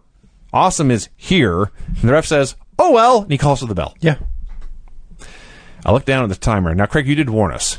This was an extended Nitro. But when I saw at this point there were still 30 minutes of this show to go, I about jumped out the window. Just done. They cut backstage where Bischoff is watching on a monitor. I promise you, he was as disgusted by all this as I was. Says, if you want something done, you've got to do it yourself. Hulk Hogan arrives at the building. Norman and Ralphus, I wrote Norman and Smiley, which actually may as well have been. They're very happy about all the popcorn they sold. They had a very successful night. They're ready to sell some more. Ralphus then sticks his hand in his ass and then sticks it in the popcorn. Yeah. The popcorn seller is outraged by this, says he's going to get sued. They're fired. He's not paying them. Yeah. He threatened to sue them. This was a show-long storyline. And for a moment I thought, well, what are your damages? Then I realized. Guy put his hand in his ass and put it all over the popcorn. If they get sick, they'll sue him. As soon as that gets on national TV, there's some damages. Yes. Again, this was a show-long storyline, and that was the payoff. Oh, my God. Bischoff, Shat, and Kimberly come out. They call out DDP. DDP hits the ring. He goes after both of them, and all of a sudden, there's music. I thought, I know that song. Whose fucking song is that? Because it's a weird song. It's a weird song for who it's for. So all of a sudden, here comes fucking Sid making the save. So Sid comes out of the ring. What did his shirt say? I didn't take notes. It said something like, Sid, all you need to know. Or something weird like that. Okay. He fucking comes down. The place is going fucking crazy for Sid. Sid gets on the apron, and he starts cheerleading. And he starts clapping. Yeah. Apparently this was a match. No, it wasn't. Well, apparently it was, Vinny. It was not a match. There was no bell. It doesn't matter. matter. There was no referee. Sid is waiting for a tag and a fight. It doesn't matter. It's a match now. So DDP gives him the hot tag, and Sid hits the ring house of fire, and the people are going fucking crazy. And he attacks DDP. You don't say. Bullshit. Like, as a fan, I'm done with this show. This is when I gave up on WCW. No one saw this train coming from a mile away. He fucking turned... I didn't. You want to know why? Because the last we saw of Sid Eric Bischoff stripped him of the fucking title and emasculated him, and Sid vanished. Now he comes back and turns on DDP and hugs fucking Eric Bischoff? Fuck you. There has been a swerve here in like 30 minutes. Bullshit. This sucked. I don't disagree. This was one of the reasons his company died. I don't disagree at all. I'm just saying terrible. I saw this sucking from a long way away. Just terrible. Terrible horse shit. So, because not enough has happened in this segment... I feel like Terry Funk. Not enough has happened in this segment. Hogan comes out to brawl with Sid. The bad guys leave, and Bischoff says, I have a challenge for you, Hogan. Stay put. We go to the back. Go to commercial, we come back. Bischoff is yelling at Horus backstage, telling him not to drop the ball. This is to set up a three-way. Hulk Hogan versus Billy Kidman versus Horace Hogan. All right, as much as I hate everything else on the show, this was fucking absolutely complete bullshit. Okay, good. For a second, Fucking bullshit. Too. Horace just stands there forever, and Hogan starts beating on Kidman, because we all know how successful this Hogan-Kidman feud has been. Let's just keep this goddamn thing going. Hogan's beating on Kidman. Bischoff's like, Horace, do something, dude. Horace is not doing anything. Filthy Animals and Disco Inferno, his friends, as promised, hit the ring, and Hogan just starts beating the shit out of everybody. Yep. He's beating everybody's ass. Horace and Hulk clear the ring with chairs. They stand tall. All of a sudden, out on the ramp comes Tori Wilson. And Horace looks at her, and she nods at him. Mm-hmm. And so he turns around, and he grabs a chair, and he hits Hulk Hogan with a chair, and he pins him. So, let's recap here. Horace was friends with Hulk and helped him clear the ring of all of the heels until Tori came out, and then in a swerve, he turned on Hulk. Right. Check. Hulk Hogan has been pinned for the 50th fucking time in a month by fucking Horus. Yeah. Check. Hogan has lost to everybody. Does it really take a brain surgeon to realize how badly you've ruined Hulk Hogan and how nobody is getting over here? You're killing Hulk. You're killing Kidman. You're killing Horus. Why the fuck is Horus turning on Hogan because of Tori? We can only assume that Horus is a lonely virgin. Okay. And for the first time in his 30-some years on this planet, a woman has perhaps offered to let him touch her boobies. Yes. Well, If why he attacks his didn't uncle. he turn on him earlier? Because she Didn't offer him her boobies. She came out and she looked at him. was Yeah. implied. Yeah, she's going to ruffle That up was his implied by that look? No, Yeah. it wasn't, Vinny. No, it was. She looked at him. There was. This is bullshit. This is bullshit. That's the story they're trying to tell. This Don't is get mad at horse me. shit. This is cow shit. This is duck shit. Okay. This is the shit of every animal. I hate it. What follows is Horus taking Tori into a car to, as promised, touch her boobies. Mm-hmm. Kidman is hot at this. He was not briefed that his woman... It's got to debrief Horus. Good call, yeah. Thank you. Kidman's woman has been used as... to offer favors, to curry favors from somebody, and... yeah, Billy Kidman is a cuckold now. That's the storyline. I'm losing my life force. Can we finish this show? Russo and David Flair walk out. Nash is watching backstage. I'm just sinking into my chair. I can't take no more. Ric Flair versus Jeff Jarrett. Flair's in street clothes with no explanation. Oh, well, there is an explanation. Because... Well, they didn't like his physique. No! They wanted him to wear trunks because he was winning the World Heavyweight Championship. But nobody fucking told him. So he didn't bring his fucking gear. Well, I didn't know that as a viewer, Brian. Well, I mean, it doesn't fucking matter. That's what fucking happened here because they're so goddamn incompetent. He fucking won the world title in a suit. He's mad at me. I know. It's your fault. God damn, this is so dumb. Now, the match is fun. Ric Yeah, it was Flair a and Jeff fun Jarrett are match. very good Yes. wrestlers. A guy in his fucking pants Now, I'm watching wrestling this. a match I'm watching this. in his slacks. Jeff Jarrett is the World Heavyweight Champion. And if you were watching Whoa. the show... I forgot. Yeah! Jesus Christ. It's very easy to forget that. If you were watching this show, is he among the top 10 stars on the show, as presented on the show? Hell no. Are you kidding me? The world champion is such a... Fucking David's a bigger star than Jeff Jarrett right now. By far. By far. Like, I have seen champions booked worse, as we discussed with Rock and the other show. I've never seen shows, or rarely seen shows, I'm sure there's examples, but where the world champion is such an afterthought. So forgettable. Well, you want to know what I learned watching this match? First off, quite obvious, Flair is a better heel than babyface. What? Because he wrestles is. the exact same way, so his babyface comeback was him doing all of his heel spots. Yes. It's down. he tosses Jarrett off and he small packages him and he wins. And everybody goes fucking crazy. Yes. The announcers are baffled because nobody told them to finish. So they just sit there for a second. Then they realize Ric Flair's the world champion again. So now they go crazy. So it suddenly hit me how far this fucking thing has fallen. It was only like a couple of years ago where if you were a fella and you won the world title, you were a made man. Bret Hart in Saskatchewan. He beat Ric Flair, and all of a sudden he was the fucking champion.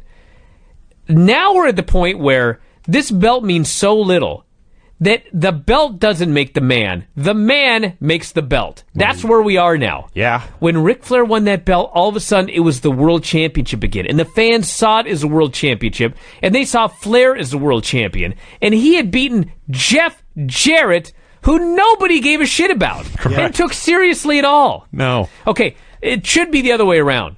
The title should be so valuable that when you win it, you're a made man. Absolutely. That's how it is in New Japan, still to this day. Yes. It's totally fucked up here in WCW already. Oh, God, yes. Now it only means something if they see you as a made man already winning that title. That's how badly they fucked all of this up. Well, they've had 3 title changes in the last month. And they're going to have more. Apparently there's a lot more to come. I watched this. Spoiler, everybody. I watched this and I thought, there's Flair winning that last world title. Yeah. And what a celebration it was. No, Vinny. I went to Wikipedia. Oh. He wins it again in the year 2000. Oh, okay. Good. You know how many people win this fucking belt in the year 2000? I might have. I forgot. Jesus. So it's such a great celebration that he's immediately jumped by a gang and beaten up. David Flair does, in fact, carry Statue of Liberty statues around with him and breaks it over his dad's head. Russo takes the belt and leaves. He also trips on the ramp and almost dies. Oh, there was a moment earlier I got to mention. He didn't trip. Brian he fell in Adams. between them.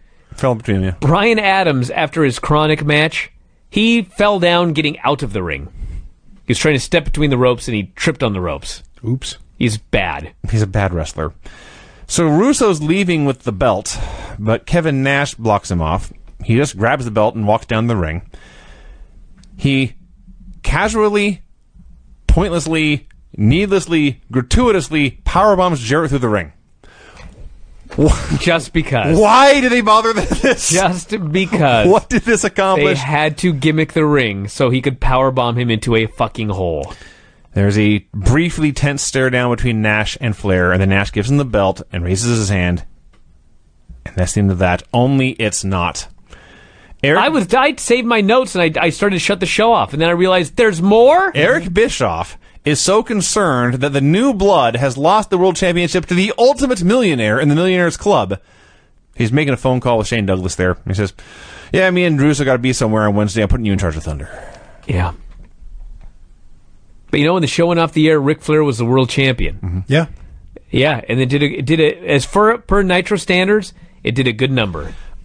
It still got its ass beaten by double by Raw, but it did the best number in a long time because Flair was the world champion in the year 2000. I stand by what I said. Everything with Ric Flair in the show was great. Everything without Ric Flair was awful. Horseshit. And Nash continues to stand tall, no pun intended, and never look stupid. Never looks stupid and always ends up on top. Amazing. Brian, how long is my song? 35 seconds. I'm going to put it on a loop. Okay. The finishes on this show were clean win in something called a House of Pain match. Pin after 3 tables are broken in what I guess was a hardcore tag match, where I guess the tag titles were on the line. Pin in a 3-on-1 hardcore match after interference from, no shit, 7 other people. One woman pinning another woman in an intergender tag match that made that woman and or her partner or both the new Cruiserweight champion. No contest in an ambulance match. Pin in a 3-way. Didn't work as well as I wanted. Pin in a 3-way after interference from 5 men with chairs and a distraction from a woman. And after all of that, 2 hours of chaos and insanity and lunacy, a clean pin with a pro wrestling hold to win the World Heavyweight Championship. That's it. What a weird show. Wow. Beyond being terrible. There's no way if you were watching the show you would have gone. Although, I guess they offered you a lot of money, so maybe you would have. But There was a good offer, but it's getting close. I'm only a few weeks away. oh, my God. Wow. I can't wait to see this. All right, so a bunch of stuff happened on Thunder. Hey. I got to give it the proper info.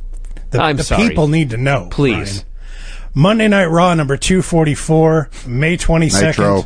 I'm sorry. Monday Nitro number 244. Brian, please get your head out of your hands. May 22nd, year of our Lord 2000. They were in Grand Rapids, if that helps. Didn't I tell you no more Year of Our Lord?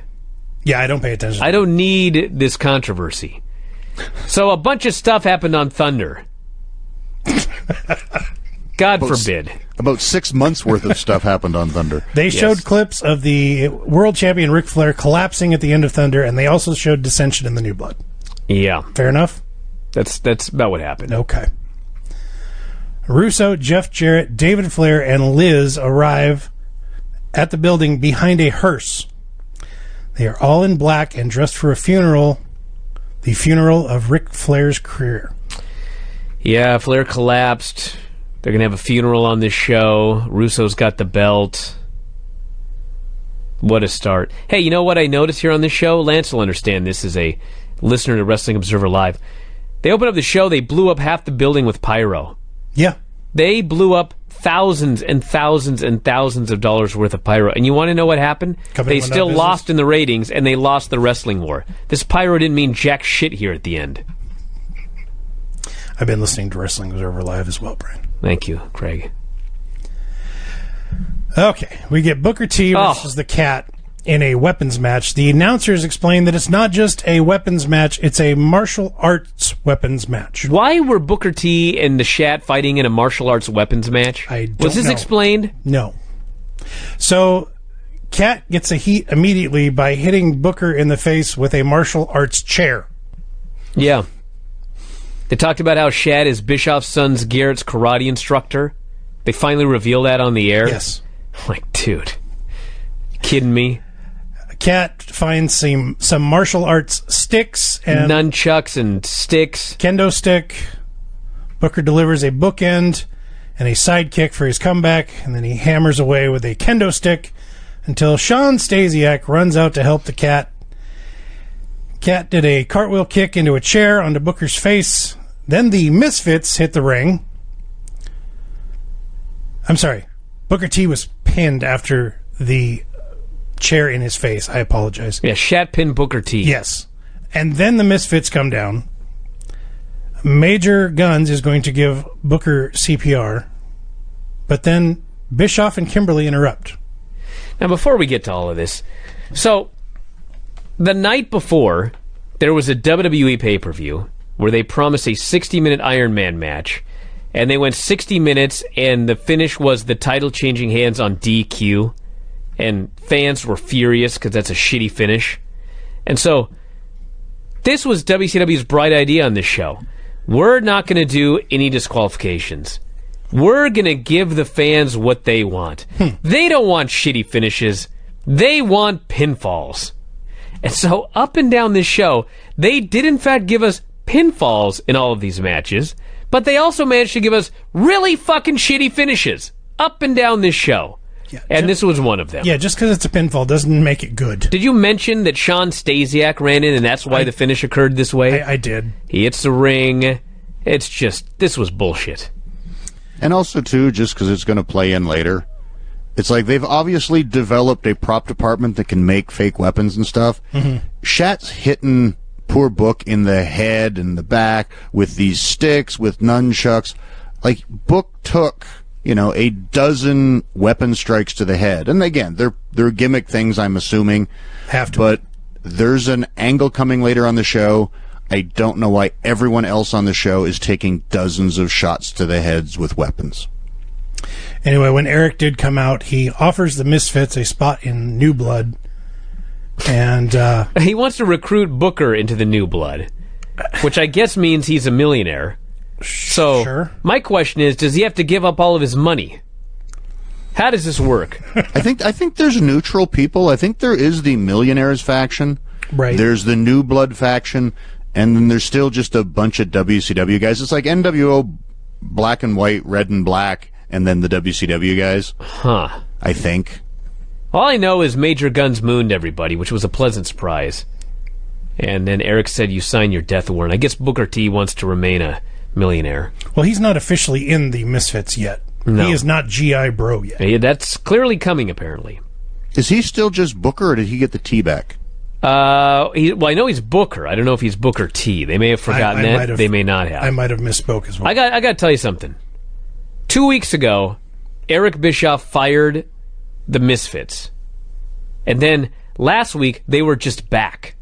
Yeah. So, if they fucking forgot that, but they didn't forget that Booker lost the T, I mean, that pisses me off. Fuck. They show the Millionaires Club arriving. Nash is not there. Hogan says, Nash is late again. Sting says, that's his gizmic. Yeah, that's what he said. After the break, Bischoff fires Booker, but he can't fire the Misfits because he has plans for them. Dude, he fired him 2 weeks ago. What is he talking about? I don't know, Brian.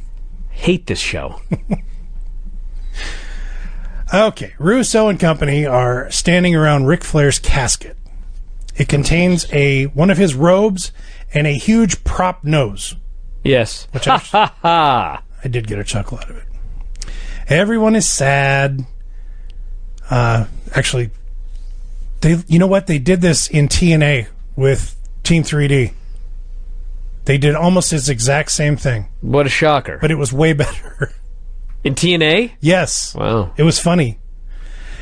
Anyway, Daphne and... well, first off, Terry Taylor and Reed Flair arrive. Okay, yeah. Young Reed Flair accompanied by Terry Taylor. And then Daphne comes out, and she is playing the role... Maybe this is where they got Nikki Cross's new character. Okay. She's crazy, but then they do a backstage interview, and she calmly says, I pinned the skank last week. I'm the Cruiserweight champion. Crowbar's acting like a baby. He's peeing all over the place. So if he wants to come out, we can handle this Cruiserweight championship situation like mature adults. They go to the ring. I thought, no idea how Crowbar was an R. Kelly fan. Anyway... Terry Taylor arrives. Sorry. Terry Funk held a press conference earlier today. He said he might be retiring later tonight.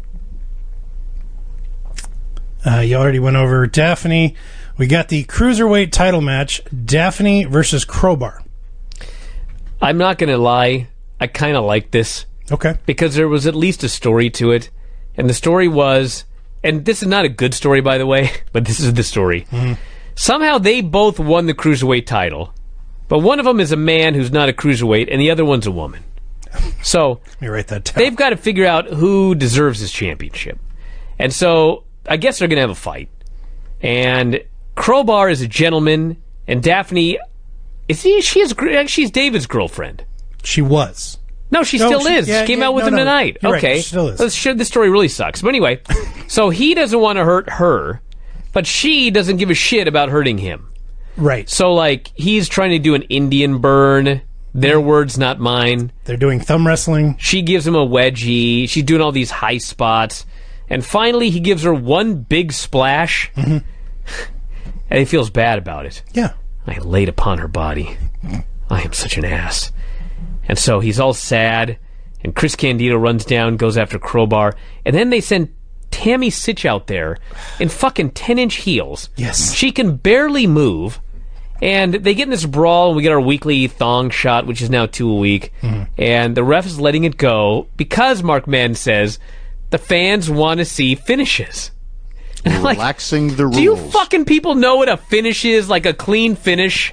Like, it's not just the ref counting 3. You got 4 fucking people in this ring, all fighting in a man versus woman cruiserweight match. What? So, 3 people beat up Crowbar. Daphne covers him. She wins. Now, officially, she is the cruiserweight champion. Right. God damn.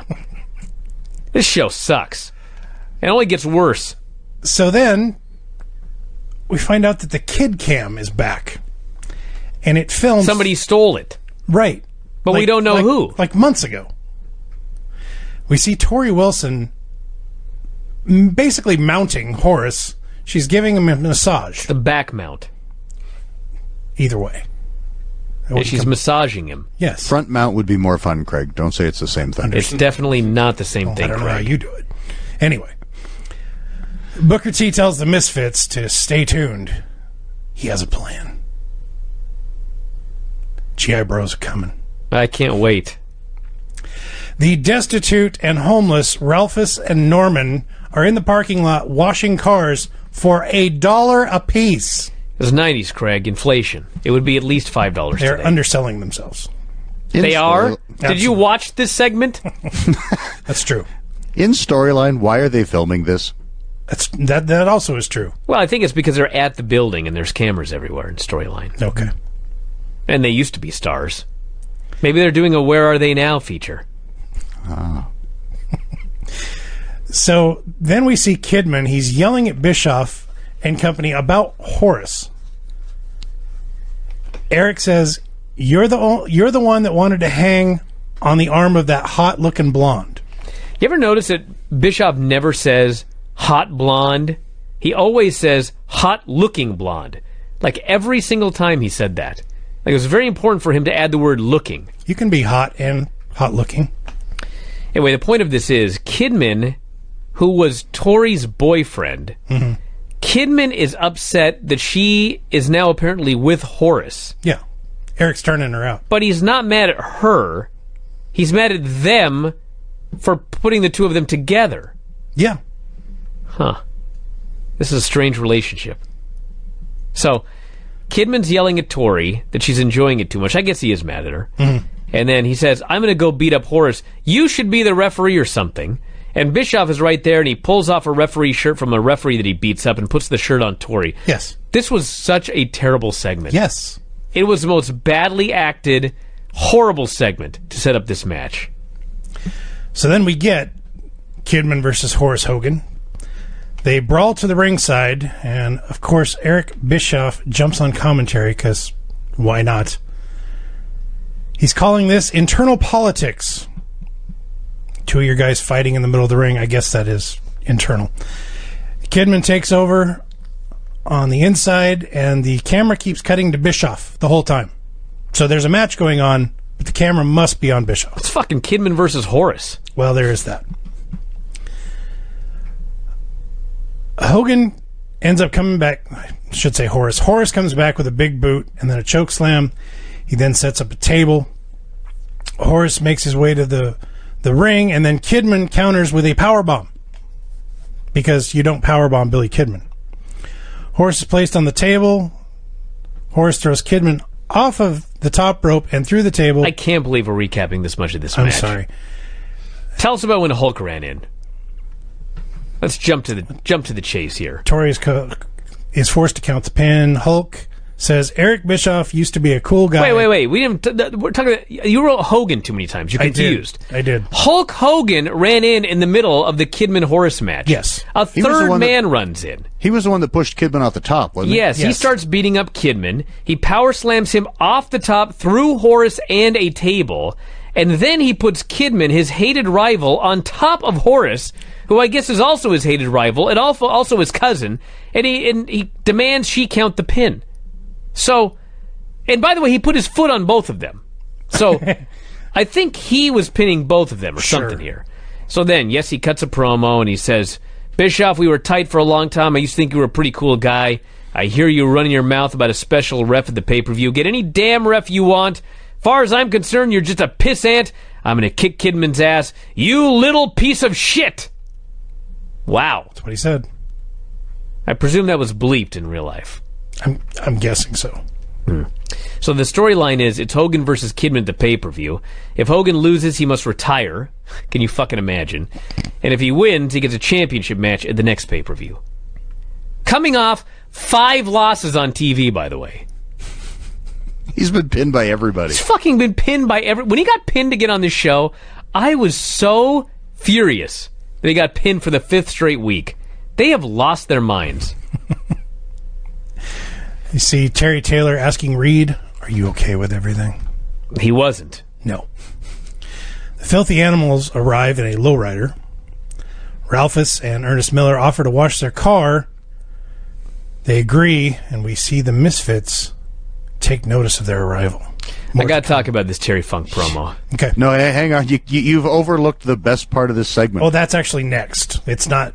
That's to come. I know what you're talking about. The bucket switch. No. Okay. The car's got hydraulics. Right. Yes. As Disco's getting out of the car, Conan pops the hydraulics and cracks Disco in the head with the top of the car. Classic. It's tremendous. I missed that. I did. That'd have been the one good thing on the show. Terry Funk comes out. He's got a tuxedo and his hardcore belt on. And he says, I have a very special announcement that is long, long overdue. I wanted someone very important to be here tonight. My daughter, Brandy. Apparently they wanted his wife there, but she didn't want to be involved with this. Smart lady. Smart woman. He says, my daughter's been waiting for this announcement for years, and I promise you my wife at home thinks this announcement is way overdue. Eric's watching backstage, and he sends out the troops. He's heard enough. So Shane Douglas comes out and gets on the ramp and says, let's get on with this announcement. We got a live show to run here. Funk says, you want to hear the announcement? You want to hear it real bad? Shane says, I'm dying to hear it. Funk says, the announcement is, it's a boy! I'm a grandfather now! Everybody in the crowd cheers. That was the best part. Yeah. They're like, oh, he's a grandpa. That's awesome. I loved this. So Shane says, I don't want to hear about your grandchildren. I want to hear that you're retiring. And Funk says, you know, I think a grandpa shouldn't be in the wrestling ring. They should be in rocking chairs with their grandchildren. And because of that, I will be retiring June the 1st. I talked to Brad Siegel. And Brad cried when he heard that I was retiring on June 1st. And I will be retiring on June 1st. June 1st, 2001, because Brad Siegel extended my contract one more year. Shane is outraged. Shane Douglas, not McMahon. Right. Says, I'm going to go retire your goddamn ass right now. So all the heels hit the ring. They go after Funk. They beat the shit out of him. Brandy hits the ring. Tammy is there trying to keep her away in 10-inch heels. She can barely do it. They give Funk a stuffed pile driver on a chair. Candido counts the pin. Gives the belt to Douglas. Douglas leaves. We have no idea if he's a champion or not. No. It's Nitro, so he very well may be. He shouldn't be, but he could be. I thought this was great. It was a good heat angle. I mean, it's amateur hour with Brandy in there, but it's like there's a lot of amateur hour on this show. I thought this was a nice, fun angle, mostly because of Terry Funk, and because he did swerve me twice in his promo. He's so good. Did you notice they made Tammy put shorts on under her dress? Really? Yeah, I did notice that. Too much thong? I think there was just a little too much ass in the previous segment. Oh, man, yeah. Maybe they've got a quota. Two cheek maximum. You floss twice a day, we can only have floss on the ass twice a day. We've had two. There was Major Guns and Tammy. That's the two. Thank you, Brian. Now they got to cover up. So the Misfits come out to give Ralphus and Norman Smiley a hand washing cars. Guns distracts Ralphus, and Major Stash switches the buckets that they're using to wash the car. Major Stash. Right, Lance? Yes. Private Major stash. Private Stash.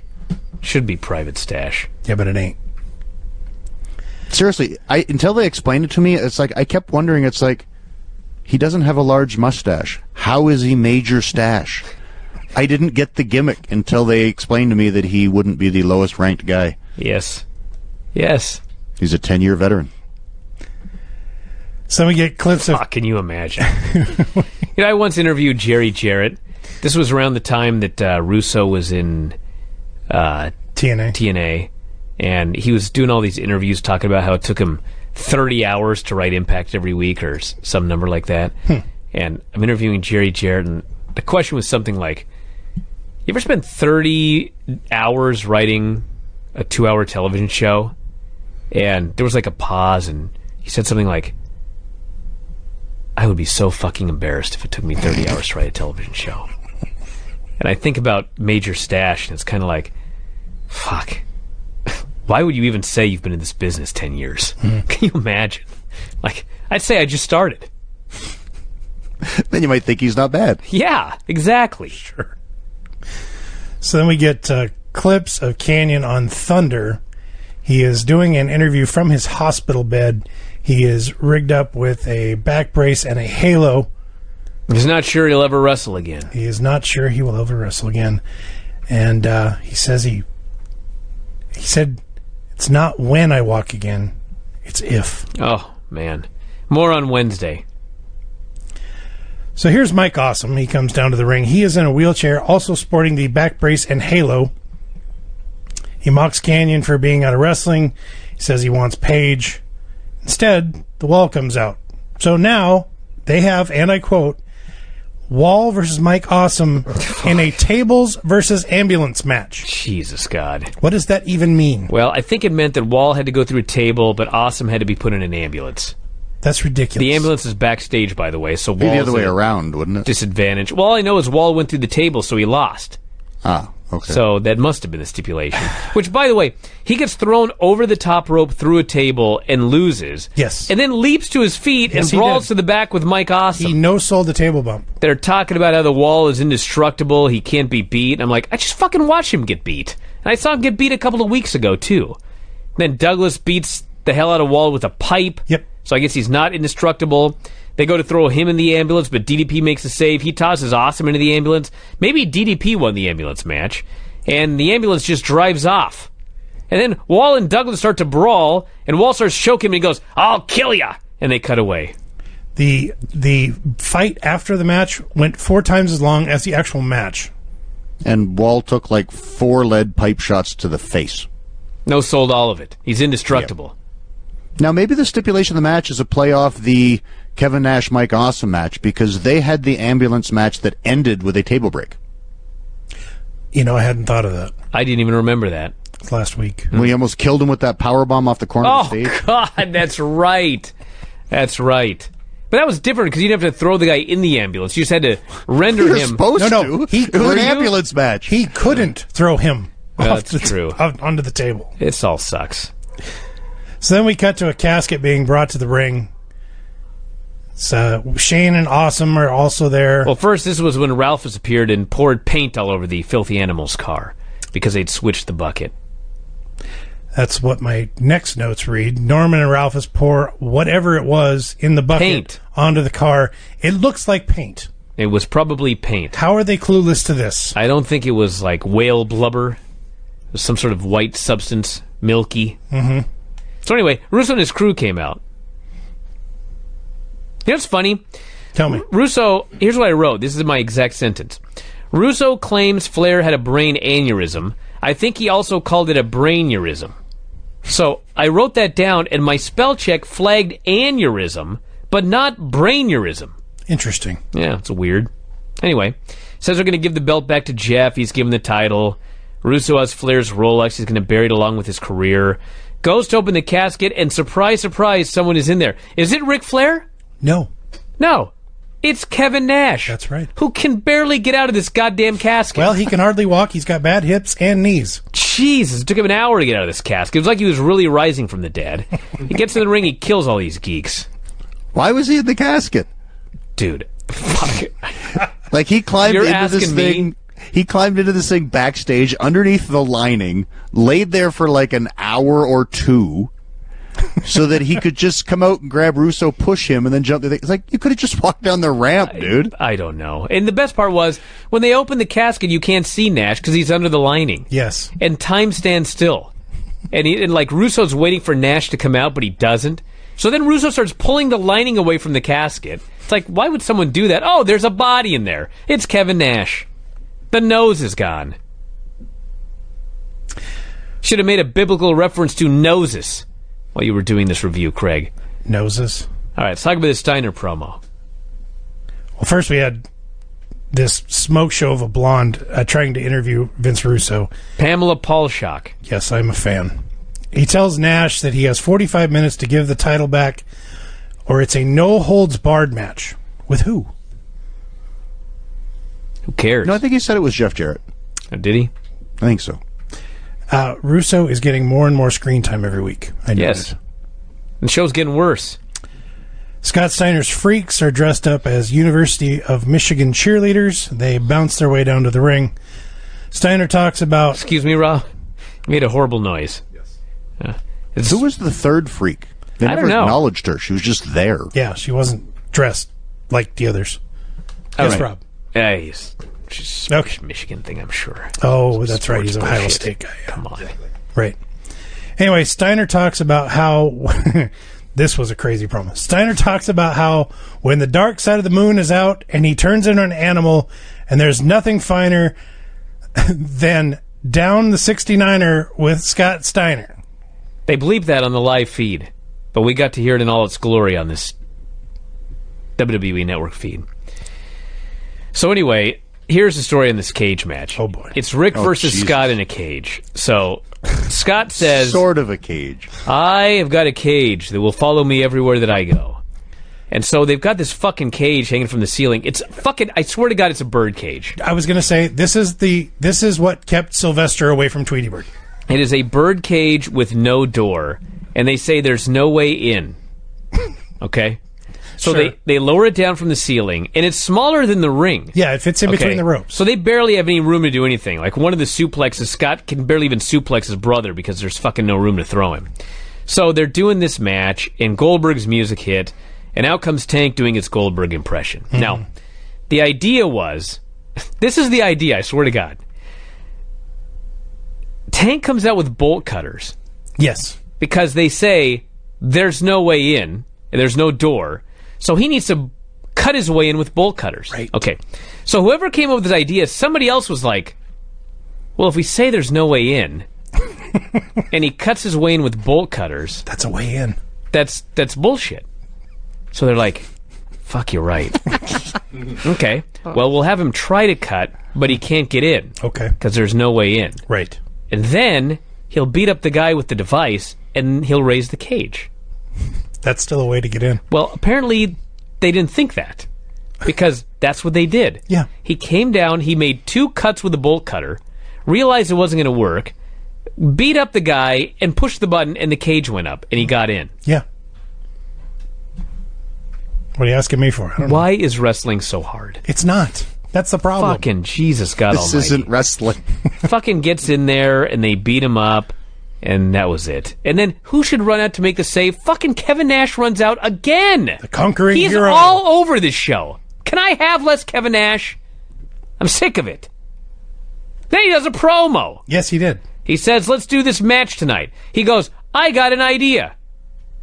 If I win, I'm the champ. If you win, you're the champ. Right. What a fucking idea. That's a great idea. So they got Pamela Paulshock there. Right. She's the blonde. Smoke show. Straight out of fucking WWE.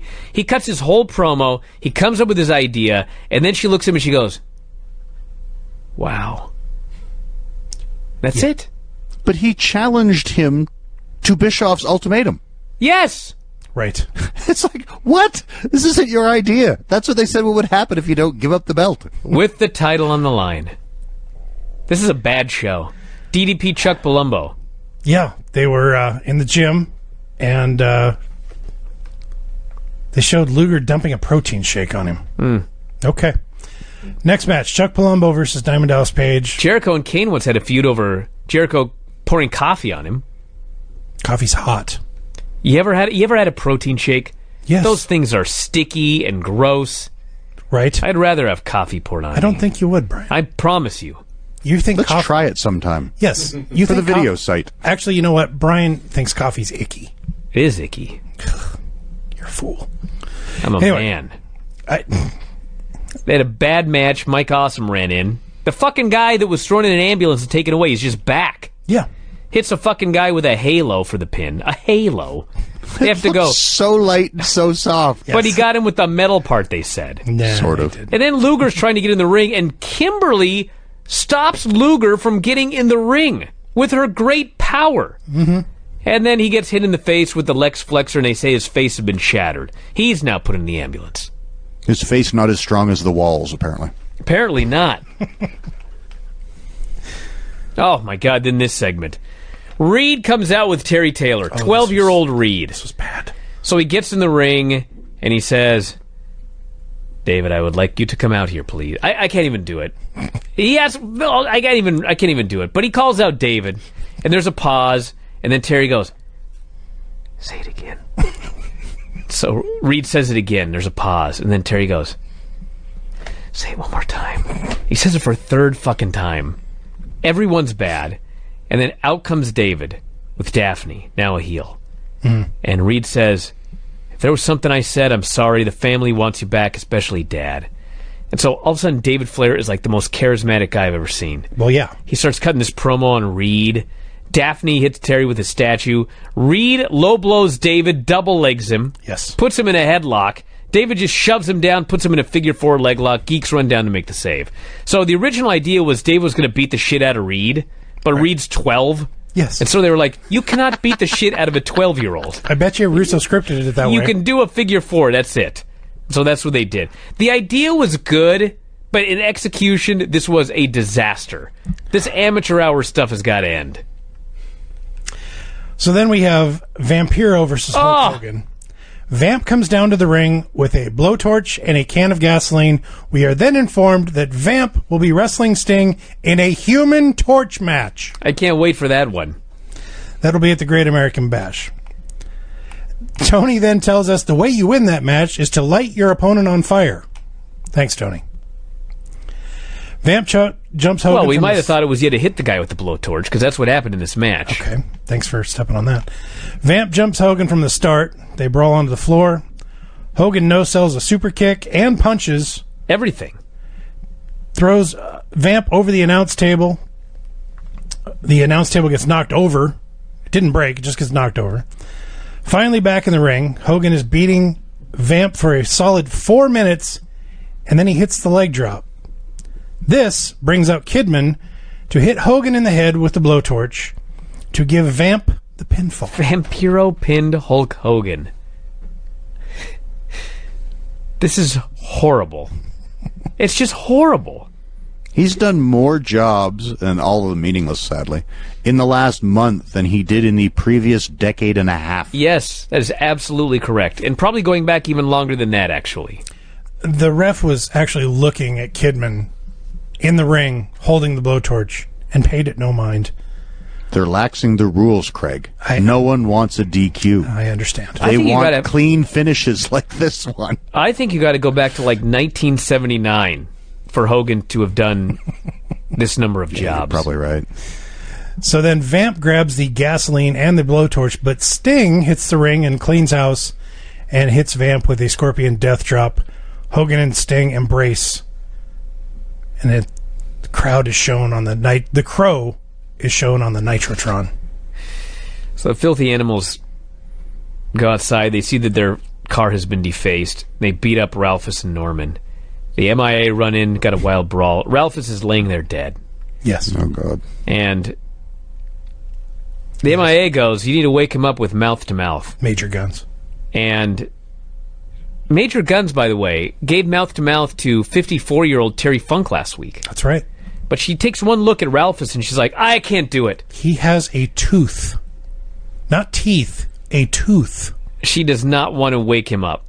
No. And the MIA are like, can you blame her, Brian? No, you have to. You must give him mouth-to-mouth. It's her Hippocratic oath. She's like, no, I don't want to. They're like, no, you've got to kiss Ralphus. I'm like, can you imagine this airing in 2019? No. Holy fuck. So finally they force her, against her will, to go down there and give Ralphus mouth-to-mouth. And as she gets close, he sticks his tongue out. She sees it's a ruse, and she slaps him and storms off. They didn't make her do it in real life. Good. But my God, what a segment. That's her job. This was something. To be forced into making out with guys she doesn't want to. That's the story. So then we have our main event, the WCW World Title match, Jeff Jarrett versus Kevin Nash. It is not clear if Jeff Jarrett is defending or the title is vacant. I think it's vacant. We don't know. So the bell rings, and then Russo comes down and knocks out the ref and takes his place. Oh, my God.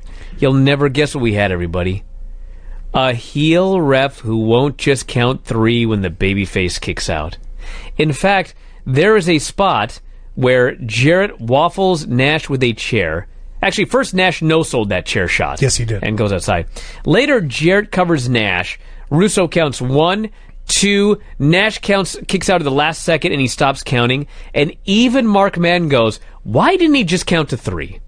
And I thought, I don't know. Why didn't he just count to 3? Russo maces Nash. Jeff hits the stroke. Has he been using that move, or was this the debut? I don't even remember. He's been using it. He's been using it. It looks horrible. It's like the worst bump I ever saw for a stroke. Yeah, it's almost like the Miz's. Steiner hits the ring. R&B security handcuffs him to the ropes. Nash beats up all the security. He's going to powerbomb Russo on the cement, and you never guess what happens next. Actually, you might not be able to guess what happens next, because blood fell from the ceiling, but Nash was not in position, so he had to walk backwards with Russo's head between his legs so he could get a little color, if you will. This missed Nash by like a mile. Yeah. I presume it was Nash's fault, actually, because I presume there must have been something he was supposed to stand on and he missed. But this fucking blood misses him. And it actually might have been Russo pushing him backwards towards the blood. I'm not sure. It might have been. But Nash finally gets like some blood on him, and then he's like frozen. And then Jarrett hits him with a guitar and pins him. Yeah. And Russo begins to celebrate, also covered in this blood.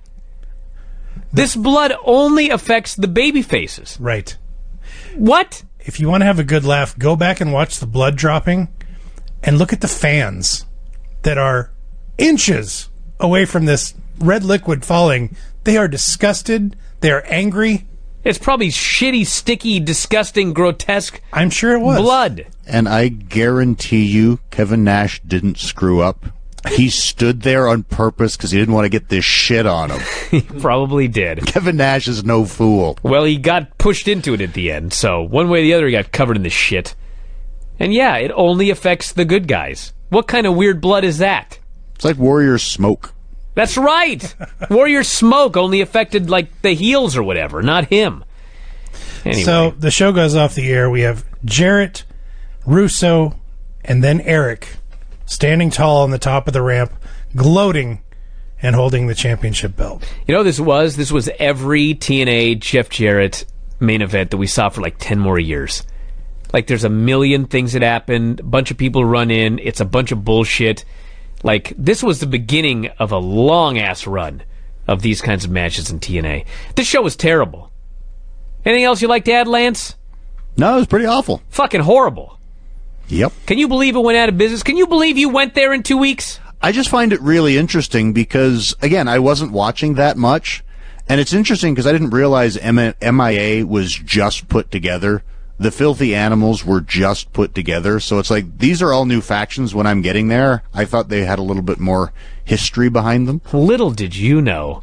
Little did I know. Did you ever watch this show back then? I watched some of it because I know at one point we didn't get, because we don't get TNT, so we didn't get Nitro for a large portion of this. We did by the end, but I watched some of it, but I certainly didn't watch all of it because I didn't know most of this was going on. But I'm waiting for the Nitro girls to come back because they were there dancing between every segment when I got there. Oh, really? Yeah. How about that? Main event. That's takes some work. Well, Nitro talked about 6 times, I believe. World Championship Wrestling Monday Nitro number 245, May 29th of the year 2000. Can I just talk about how fucking awful their recaps are? They Yes. had a fucking recap Dude, of what happened on Thunder. At least you watched last week's show. No, I'm talking the Thunder recap I they see. had. No, I see. the world title has changed hands like 4 times between one What week. in the fuck happened on Thunder, besides Nash winning the belt? This was the worst recap of anything I've ever seen ever. Except for, like, their last pay-per-view Well, let me recap. read my notes here. Recap has Russo scared of Steiner and Nash. They demand a 3-way with Jarrett, which pisses Jarrett off. Chairs and bats and guitars get used, and Steiner clotheslines dozens of people, and Nash wins the belt. There was that funny spot where Steiner's running down the ramp with his arms out like a bird, and dudes just run into him and all fall down. He's mowed through them all. Why do they do that every week? Why is Scott Steiner like, this is the fucking Berenstein Bears? Why is he a babyface right now? I don't know. This is not what happened in my timeline, okay? He was not a babyface in the year 2000. It has been for a long time. That's true. What's going on? It's bizarre. Ric Flair arrives in a limo. He jumps out of the limo. He is screaming at his wife, Beth. He's being a total asshole. Well, they got divorced. Well, that is true. That's where it started. But then Reed jumps out of the car. He's also screaming at Beth like an asshole. Even the good guys' family that is together, they must still yell and berate the women. Yeah. What the fuck happened to Vince Russo in his childhood? I don't know. I have a lot more to say on this subject as we go on. Now, the point is, unlike the Edge and Christian Joe C segment, there was no camera cut here. Ric Flair, they're in a field. They're like on an airstrip. It's not even a parking lot. There's no buildings for miles and miles around. Flair yells at them, screams at them. His last words are, "Stay here." And he walks off camera. He's gone for 10 seconds. And I timed it to 10 seconds. 10 seconds later, Vince Russo and a cast of thousands attack this limo. How did Ric Flair miss this? They kidnap Beth Flair and Reed Flair and drag them into the same building, going the same direction where Flair was. We're a minute in, and I'm already furious with how stupid the show is. Nash comes out for a promo. He brings out Scott Steiner. Nash cuts a very boring promo. Says there's a lot of millionaires who are not doing well. And Lex's face is all busted up. And Hulk might retire. But I'm doing great. A lot of millionaires not doing well. That was it. I swear to God, that They was his should point. be billionaires. His point was, please feel sorry for these millionaires. He threatened a Scott Hall return. Now he brings Flair out because there's not enough people in the ring with Another nothing one to of do. these fucking things where they start talking about some guy in Florida, and Right. it's like, no one knows what's going on. They did. Would you stop with this shit? Well, the announcer's like, he's talking about Scott Hall. Did he mention Scott Hall or only the announcers did? The only announcer. Okay, then I don't you're even- right. I don't even know. So Flair's out there. He's running down Russo. He's running down David. Now, I missed one Nitro due to a work trip. The last Nitro I watched 2 weeks ago, it ended with Ric Flair winning the world title. So apparently while I was gone, Jarrett somehow won it. Right. Then Nash won it on Thunder. Yes. And hurry up 2 weeks later, Nash opens this up by saying, Rick, have your belt back. Right. I forgot how all this stuff happened. by You the way. never lost this title, he says. It was never explained why he didn't have it then. Oh, okay. So Flair won the title On in the show Nitro. you watched.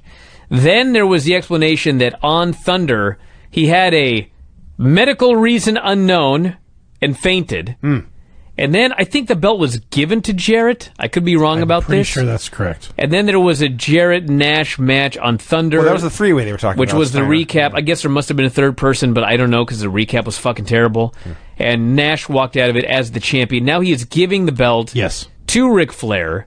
So Because it's the right thing to do. Ric Flair's 16th official title win. It was handed to He him. was handed the belt by Kevin Nash. He was in his street clothes. Yes, so Big Sexy says, I don't want this belt. Here, take it. you know, I hear about people crying that Charlotte's already got 9 reigns, and it's like, you ever seen Ric Flair's fucking reigns? Yeah, the first 5 were long, and then like they got him to 16. So then Jarrett comes out. First, he announces Nash versus Rick Steiner and Tank Abbott in a handicap match, which is fine. Then he announces himself versus Ric Flair for the championship tonight. Ric Flair, by this point, had been champion again for 60 seconds. And they've already got the match booked. So then Ric Flair, the hero, the legend, the one we're supposed to be cheering for, who last I saw was screaming at his wife like an asshole, then says, no, I don't want to fight tonight. Right. What the fuck? Is this that hard? So Flair the coward will not fight. Russo comes out. Well, there's no such thing as babyfaces and heels to Vince McMahon or to Or Vince Russo. or Vince McMahon. It's actually both of them, I think. Vince Russo, everyone is in fact evil, pure evil. So Russo comes out. David is there. He has Beth and he has Reed, and the babyfaces charge. The bad guys flee. And I wrote, well, this was awful. Russo wearing a sleeveless shirt. Always a good look. He always looks so forlorn when he comes out. I remember Buddy once told me I was part of the act or not. I was doing commentary and Buddy wanted me to bury the Urban Outlaw. And Buddy said, yes, Tim Flowers ICW did have a TV show for a while, everyone. So Buddy says, get the wardrobe lady out here. There's something hanging from the Urban Outlaw's shirt. Oh, wait, that's his arm. But he made it funnier. He did. Yeah. A gasoline truck pulls up to the building, and Vampiro is driving it. Where are we? I'm lost. We just started. Okay. Russo and Jarrett and David harass the Flairs. Ric Flair hunts for his family. Okay, so I missed 3 segments there. Yeah. Yes. I got it. We are told by the announcers that now, because his family has been kidnapped, Ric Flair will be forced to wrestle tonight. You know, I've watched B movies that have better plot lines. This is I watched porn that has better plot lines. And acting. Filthy Animals come out for a promo. Disco Inferno. Am I wrong, or did Disco Inferno challenge G.I. Bro to a lumberjack match? No, he just challenged the toughest guy. I see. The only one he name dropped was G.I. Bro. So I assumed he was challenging G.I. Bro to a lumberjack match. Conan refers to the MIA as a bunch of eunuchs, which is an insult that needs to be used more often. Okay. The Misfits in action come out. What was this network edit music theme? Like a reject laugh-in track? What is this? It was weird. What was the original song? It was generic rock and it had guys shouting, Misfits in action. It wasn't like a great song, but it's better than this. I see. So somebody must not have gotten the rights to that one. I guess. Wow. So Disco versus G.I. Bro turns into Disco versus Chavo instead. I don't think it was ever G.I. Bro. I don't think G.I. I think Bro you're was- making this up, dude. Then You're why did he imagining mention Chavo? Why did he mention G.I. Bro at all? That just confused me. He just wanted the biggest and baddest guy there. Then why was it Chavo? Because it's fucking a dumb show. Who gives a shit? Major Stash is right there. He is both bigger and significantly badder. He's shitty. That's better. No, Well, yeah, he's right. Everyone brawls. Look, it doesn't matter. Everyone brawls at the ramp, and Ray and Chavo, who I had forgotten when they started, but they are on opposite teams here. yeah, that was weird. Chavo is What? MIA. Ray is a filthy animal. Okay, here's what we need to get to, Vinny. Fuck all the rest. I of didn't need a this shit. scorecard for this, actually. So Ray's in the ring. He's going after Chavo, and Major Guns hits the ring, and Rey Mysterio begins to gesture for a blowjob. He went as far as to start to remove his trousers. He started to undo his belt She'll fillet me here in this wrestling ring, and he start said. opening up his trousers. Yeah. She tears off his shirt. He sits on the second turnbuckle and spreads his legs. I mean, whatever. So then she kicks him in the balls. Yeah. And he did not get his blowjob. Yeah. Geek of the week. But then Chavo hits a tornado DDT for the pin. On Disco, in case On you've Disco. forgotten who's in this match. And then Tigress hits the ring, Yes. and they explain that she is Ray's girlfriend. For some reason, she's mad at Major Guns, but not Ray. Well, That's that's true. Ray was the Yeah. one who requested a blowjob and started taking his pants off. Yeah. And Tigress is blaming her, even though he wanted a blowjob from her, and her response was to kick him in the balls for guess, being a dick. I guess she's mad at him for kicking Ray in the balls. I guess she would have preferred that Major Guns just blew him. Well, that's an interesting relationship. I mean, that's the best I can. Well, what happens on the road stays on the road. Unless your girlfriend happens to be on the road. Unless it's on live TV in front of millions of people. Pamela Paulshock. Can I read the question? 'Cause I wrote it down verbatim. If you want to, but I'm going to do it too. Pamela turns to Vampiro and says, Vampiro, what is with the gas truck outside? Is this another one of your sicko plans? That's what she said. What's with the gasoline truck outside? Is this another one of your sicko plans? I cried. It gets better. Vampiro, he's trying to be sneaky. With a fucking gas truck? Do you smell that? He says. Yeah. Do you smell that in the air? And she Pamela says- is so clueless, she will not play along. She just says, no, I don't smell anything. And poor Vampiro, she's killing his promo. And he just looks at her and says, duh, it's gasoline. Wink, wink. Now, this thing is not over yet. In the middle of this Vampiro promo with Pamela Paulshock, Chronic is suddenly beating up Horus. Yes. Who should make the save, I guess, but Chuck Palumbo and Sean Stasiak. Right. Yes. They attack Chronic with a baseball bat. Perfect Sean. Because he was feeding Mr. Perfect. Yes. Yeah. One of the announcers simply asks, why did they do that? I don't know. I don't know why anything in this segment happened. I don't know who is who is a good guy, who's a bad guy, who's on whose team, why this happened in the middle of a Vampiro interview with Pamela Paulshock. I'm so angry because I met Vampiro this weekend in person for the first time ever. Oh, really? I would love to have asked him about this, but I hadn't seen it yet, so I couldn't. Well, clearly you had to get a hold of him. Get him on the show sometime. Ms. Hancock goes for a walk backstage. Oh, this. We are reminded that Hulk Hogan and Billy Kidman are still feuding. Oh, fuck. Miss Hancock comes out for a promo. In this promo, she declares she is not a stick in the mud. She knows how to let her hair down and have a good time. Wait a second. You're telling me that this girl who gets up on top of a table Every week. and gyrates around and literally lets her hair down Yeah. is now telling us she's a stick in the mud and people think that about her? Apparently some people do. Literally all she ever does is let her hair down and have a good time. And Yeah. now she's telling us she knows how to let her hair down and have a good time. She is dancing when Chris Candido interrupts. So what was supposed to happen here Okay. is Sonny was supposed to come out, and they would have a cat fight or something like Sure. that. So apparently the girls were in the back, and they found syringes, Oh. and Maybe they're diabetics. then they found a locked door, Oh. and then they found Tammy, Yeah. and then she wasn't on the show anymore. I see. She may not be diabetic then. Well, that's what was supposed to happen. What happened instead was Chris Candido comes out without her.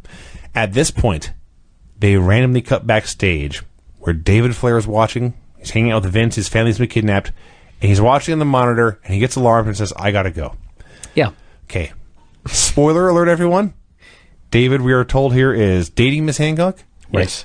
Which begs the question, if that was a secret and nobody knew it, Right. why did the cameraman cut back to him in the first place? So Candido's That's in the your ring. problem in all of this? There's a lot. My problem is, what the fuck's going on with Daphne? That's a good one, too. Sure. Why are they dating now? They were dating in real life.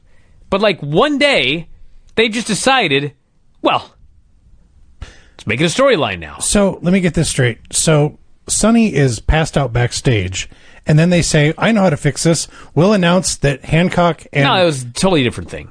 Okay. I'm sure those were... I'm sure he was going to come out when the cat fight was happening. Okay. The point is he comes out and goes after... Candido lays his hands on Hancock. David Flair comes to her rescue. Yes. David Flair is, if nothing else, forget a personal relationship, he's being chivalrous. He's saving a woman who is being manhandled by a professional athletic man. Yes, as any good man would. Ric Flair, I thought Ric Flair would just be proud. you would think. But he wasn't. Ric Flair He attacked was angry. David. He didn't attack Candido. He attacked David. How dare you save this woman? You bastard. I'll hit you. So they're fighting. There's all this mess going on. David, who I guess is in fact the villain, rescues the damsel in distress and leaves, and the announcers are screaming, what's going on here? And I don't know. Kimberly Page arrives. She insists on being referred to only as Kimberly. Yeah, she doesn't want to be Mrs. Page. She's Kimberly now. They've got all these paparazzi for her, taking pictures and asking her questions. They're saying, where do you get your clothes? And she says, oh, I have my own stylist. Who does your hair? Oh, I have my own hairdresser. So we're stylists? Do they have names? Buys her clothes. Well, anyway, so they go to a segment from, I guess, last week or whatever. Kimberly's on the phone at the house. Dude. No. Remember I said No, Vinny. porn had better acting? This was awesome. This was up there with Brock's boombox. Okay. So know about that. she's on the phone and she's packing up all of DDP's stuff because she wants him to move out. And Eric Bischoff calls. And I don't know why I found this so funny, but she's wearing a T-shirt and leather pants. And Bischoff calls and he says, what are you wearing? And she says, oh, just a T-shirt and jeans. Yes. She's not wearing jeans. I don't know why, like... Are they that fucking dumb, or was that supposed to be a joke that went over my head? I don't know. I think So- the bigger question is, why is Eric worried about what she's wearing? Because they're fucking, Craig. He was trying to Hello? be flirty. Dude. He was spending... Of all people, you asked me that question. So anyway, she's cleaning out the house, and I don't know why I found it so funny, I never but she's once throwing thought all they of were his having sex. stuff out. It's been made patently clear on this television All right. show for weeks now. All right. Am I wrong, Vinny? No, since the very first Where angle. the fuck have you been? So anyway, she's cleaning out his house. The whole point of all of this is there's a box that's just labeled crap. Yes. That's where all of his crap goes. Okay. That was funny. As someone who has moved several times, I have often had boxes just labeled crap. Yes. Just random stuff that didn't go anywhere. Didn't go in the kitchen. Didn't go in the closet. It's Vinny, just crap. that stuff you throw away, you idiot. That's about But anyway, not wrong. she had a box labeled crap. I like that they're moving out Dallas Page's entire life. This Yes. is not a young man. This is not a new marriage. They've been a couple for decades at this point. Yeah. There is one person helping Kim pack everything up. Well, she got a lot of spare time. They're in Utah. 6 days between shows. They're in Utah. Both Donnie Osmond and Karl Malone are shown in the crowd. G.I. Bro comes out for a promo. Oh, God. G.I. Bro comes out. It's Booker T, and he says, "You know, a lot of people ask me, why are you G.I. Bro?" I thought, that's a good question. I can't wait to hear his answer. He says, "When I broke in, I was G.I. Bro. Mm-hmm. Now, I'm G.I. Bro again." I thought, Well, all right. to be fair, Well, you know, to be that's fair, why he's G.I. Bro. It's a he factual got answer. Booker got fired last week. Well, G.I. yeah. Bro did not. But he didn't say any of that, Craig. That was his I goddamn understand. explanation. I'm just When I telling broke you. in, I was G.I. Bro. And now, I'm G.I. Bro again. By necessity. Okay. Yeah. He didn't say by necessity, Craig. He didn't say any of that. I understand, That's Brian. my point. This is me thinking out loud. I trying don't want make sense. to know what it's supposed to be about. I just want to know what he said, because it's fucking dumb. The show sucks. Thank you. So he challenges Stasiak to a boot camp match at the Bash. He shows footage of Mike Awesome powerbombing him and bouncing his head off the mat on Thunder. Speaking of concussions. He promises to take Mike Awesome out tonight, and he challenges Mike Awesome to an ambulance match for right now. Conveniently, Mike Awesome has an ambulance. This is the second week in a row where they put Awesome in an ambulance, and then 5 minutes later, he's back. 3 weeks in a row. No, back immediately. They did it last week, and now they did it this week. Maybe it So- was 2 weeks ago. As they're doing this match, the announcers are talking about the David Flair stuff. Tony Schiavone asks, why would a man engaged to Daphne, like David Flair, come out and help Miss Hancock here? And I'm thinking to myself, that's a really stupid question. A woman needed help. You stepped in to save her. This is self-explanatory. Before I can even type it, Scott Hudson then says the following words, which I am on a stack of Bibles not making up. My darling wife, when I was engaged to her, if I came to the rescue of someone else, I would hear about it nonstop. Wow. I've never met Scott Hudson. I've never met I Scott. met him this weekend. Well, maybe you can pass this along. I've never met Scott Hudson. I've never met his wife. But based on his own words that he delivered to me with his own voice right here, I can only assume his wife is a terrible person. Oh, and he should Vinny. leave her immediately. Vinny, please. She would get mad at you for saving someone in need? Well, maybe his point was The people who make this show are so screwed up. she wasn't in that much need. What? I don't know. I don't know. Do you think she had a 50-50 shot against Chris Candido? Well, you know, kind of. Do you know how angry Bridget would be with me if I didn't help someone who needed help like this? Yes, I do. This show is so stupid. These people are so screwed up. What planet are they from? What caused their complete lack of human interaction and empathy? These dipshits. So they had a shitty match. Just a terrible match. They're bunking into each other. They're falling here. They're falling there. They're falling everywhere. Here is the finish, everyone. G.I. Bro, the hero, is brawling up on the stage when DDP comes out to help. Together, they double-team Mike Awesome, they chokeslam him to a table, and they throw him in the ambulance to win. This is 2 weeks in a row where 2 babyfaces have double-teamed Mike Awesome and tried to kill him. He's the heel. Again, how stupid do you have to be to not realize that when 2 guys are beating up one, the Well, 2 guys are bad? You got to be Vince Russo. A special kind of stupid. A very special kind of stupid. And then he's back 5 minutes later. He was back. He was sweaty. So we cut backstage. No, this was from earlier, apparently. We learned later that this actually was from last week or something, but they never tell us that here. We just have to hear about it later when Kim... Yes, because Kim yells... Oh, no, she hit somebody else. I guess there were 2 bad attacks by... Right? Yeah. I don't know. No, there was 2 by Listen, I'll tell you what happened. You tell me when. Chronic. Okay. Stasiak and Palumbo, they are watching a monitor. They have kidnapped Liz and are holding her against their will. A note is passed under their door. Separate incidents. I've just figured it out. Yes. Okay. Yes. The note reads, "It's 4:19. We'll see you in a minute." They are confused. It's chronic. They open the door.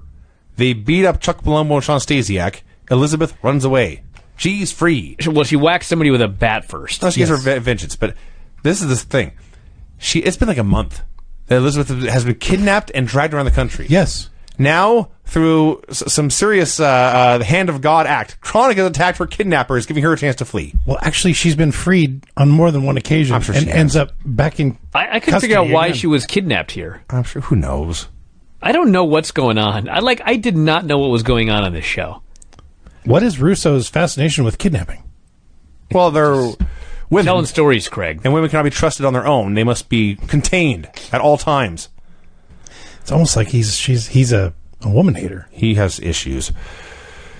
Bischoff and Kim and Kidman and the Cat and Horus. I'm going to say this again. Eric Bischoff, Kimberly Page, Billy Kidman, the Cat, not that cat, the other cat, and Horus are walking backstage. This is so important that it's to the parking lot. I met the cat in Sonny Ono this weekend, too. I think I met half of WCW this weekend. How do they like your book? I didn't mention it. Oh. Yeah. Left that Sonny part Ono, actually. I didn't say anything to Shat. I just stood there. You didn't call him that? No. Shad, it's a long time. I've been burying you for 2 decades now. But I did talk to Sonny Ono for a long time. And he yeah. Yeah. To say I understand. So we cut to the parking lot to show. He was a nice guy, but he knew everything. Yeah. Yeah. Yeah. Well, he did soothe him at one point, so. Yeah. Well, Hogan arrives. Though I remember to be from the 90s. That was a long time ago. It was. Yeah. Yeah. Hogan then says, "It will take more of a man than Eric Bischoff to take the red and yellow off me." what's he wearing, Vince? It wasn't red and it wasn't yellow. He's all- dressed in black, head to toe. So I guess whoever this guy who's more of a man than Bischoff, he met Hogan in the morning and took the red and yellow off him. Well, I mean, Hulk took it off himself because he's more of a man than Bischoff. Well, that's fair. I hadn't thought of that. But anyway, I just liked when he showed up and he just promo and he goes, "I'm pissed." He did see that. He just loves being able to swear now. Every week he gets to say some naughty word. So then Goldberg's monster truck zooms in, and then Goldberg's car zooms in, and Goldberg's actually in the car. Who drove the truck? Well, they want you to think Goldberg drove the truck, but actually Goldberg was driving the car, and Yes. they cut away for a second, and then there's Goldberg standing by the truck. No, we learned later that he drove the car. I want to know Oh, who who drove cares? the truck. I don't know. I don't know who drove the truck. This is a mystery, Vinny. You know what's also a mystery? Where are Reed and Beth? Because Ric Flair is still hunting for them. I don't know. They're backstage somewhere. Meanwhile, David Flair still has Miss Hancock, and then randomly we just cut to an aerial shot of the ring for no reason. Here's the shot of the ring from straight down. They plug the following article in Sports Illustrated for Kids. Is pro wrestling a sport? Yeah. Man. Eddie Press is good press, I guess. Okay. Here I wrote, "I want to light my face on fire." Wow. Well, Vampiro could do it for you. Yeah, I guess so. I didn't hit that depth. And there's still an hour to go. And not like this No. is like an hour. Like an hour, not counting commercials. Bischoff and his crew come out. So they're trying to do a gimmick with the Cat, where he will be Eric's yes man and repeat everything he'll say. But this is too complicated, and Cat is talking over. This is where he was the Shat. He's talking over Eric instead of repeating. You can't hear either one of them. And finally, Eric is like, "Dude, shut up. This is the worst hype man ever. This sucks." Bischoff comes out. Horus will be the special, or Bischoff's already out. Horus is going to be the special ref for the Hogan-Kidman match. Hogan comes out and says, "The red and yellow will never die." It's dead, dude. You're not wearing it right now. Wearing black still. He says, "I'm going to kick Kidman's ass. I'm going to kick Horus's ass and win the title back." So we cut to the ring. Maybe it's symbolism, and like if he beats Kidman, he'll put the red and yellow back on. I don't know. That would be nice to be told that. So they cut to the ring. There's a shot of the ring. We hear Hogan say, "I'm tired of waiting." I'm sick of your mouth. We hear the mic drop. We see the bad guys all react as if to say, "Uh-oh, here comes Hulk." But we don't ever see Hulk hitting the ring.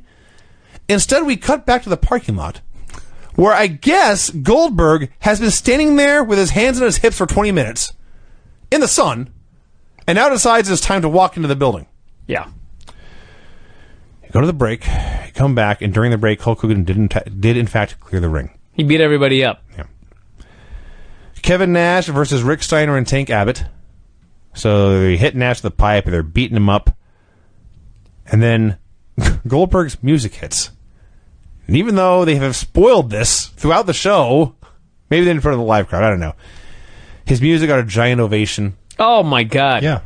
This place went batshit crazy when this guy's music hit and he came out. Yep. I mean, they're going absolutely insane. And he comes down, and he hits the ring, and he just fucking kills Rick Steiner with a spear and a jackhammer. The place is jumping up and down. Tank Abbott bails. One fucking guy. And this place seemed hotter than hell. It was one amazing. guy. It was amazing. On the show. Yep, and he helps up Kevin Nash and hugs him, and they actually point out on commentary that Nash fucked him out of his undefeated streak. They make sure to bring that up to us. And this is also the building Goldberg debuted in. So he says the slaughter begins tonight. Escape is no option. If Tank has the balls to show up next Monday in Atlanta, your ass is next. Yeah. After all this time, It's not about the match. Goldberg's big return versus Tank Abbott is free on Nitro. I'm actually looking forward to Nitro next week. Yeah. They lost By the way- $62 million this year. I'm sure this didn't help. They could have made at least $2 million with this fucking match. For the record, also, I will note that this was a disqualification the moment Bill Goldberg entered the ring, before he laid a finger on anybody. That's one thing they do right. Huh. Yeah. Goldberg is now back in the parking lot, walking back to his car. I loved it. Pamela wants to interview him, and Goldberg just screams, "Out of my way!" And he goes and getting his Porsche and he leaves. Because that's how you treat women in WCW. I didn't look at it that not way. right now. Listen, I'll defend all the other stuff they do, but this one was funny. Goldberg doesn't want to do a fucking interview. He said what he had to say, and he's out of here. What question could she possibly ask him? Well, okay. He made it abundantly fucking clear. I'm back next fucking Monday. Tank Abbott and me in the ring on Nitro. That's it. What the fuck more could you ask me? Where I've been? How's my arm? Fuck you. I'm getting in my car and I'm leaving. Those are good questions. We ain't gonna answer them. Okay. At this point, we get a technical difficulties disclaimer. I can only assume the internet rejected the show due to its shitty quality. I don't know what it was. Everything looked fine. Some hiccups in the announcing. Maybe what was really bad got edited out. I don't know. Announcing was a technical difficulty. That's not how that works, Vinny. I didn't mean like actual hiccups. I meant audio snafus. I see. Terry Funk does a promo. Man, that's so stupid. Technical difficulties, everybody. Terry Funk does a promo. Says he does not know who his challenger is tonight, so he's going to go beat up Eric Bischoff instead. It's Vampiro. Vampiro comes out to fight. So Vampiro versus Terry Funk in a hardcore match. Where to begin? They start fighting, and then the bell rings. The very first move after the bell ringing is a pile driver on the ramp. Funk makes a cover. The ref runs down to count, and Vampiro kicks out. One announcer says, "Blame the referee. He was out of position." Yeah, he was in the ring. Okay. How silly of him. What was he doing down there? We get Vampiro laying out Funk. He lays out the ref for I don't know why. He calls for his pyro to go off. He's screaming at people to set off his pyro. It finally goes off. He goes to throw Funk into the pyro. The pyro immediately stops. Vamp is just looking around shaking his head like, what the fuck? They're backstage. There's just random dudes getting weapon shots to the head. I don't know what's happening.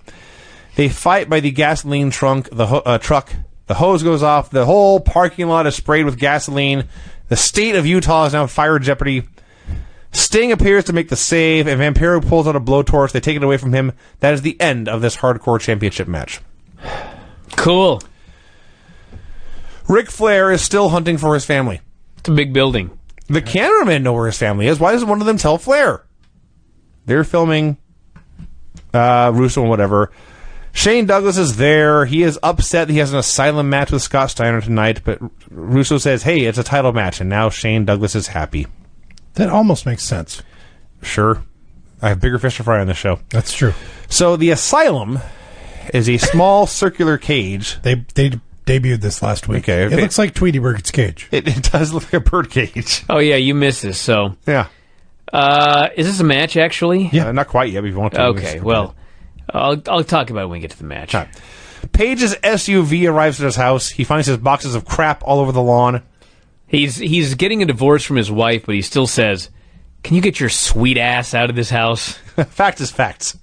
She has cops. What's he going to say? She's fat? Come on. They tell him to get out of there. He goes, it's my house. They're like, just walk away, have your lawyer deal with it. She has a restraining order. He can't be within 500 feet or whatever. You got to go. By the way, my kids love you. I did laugh. That was funny. I did laugh at that.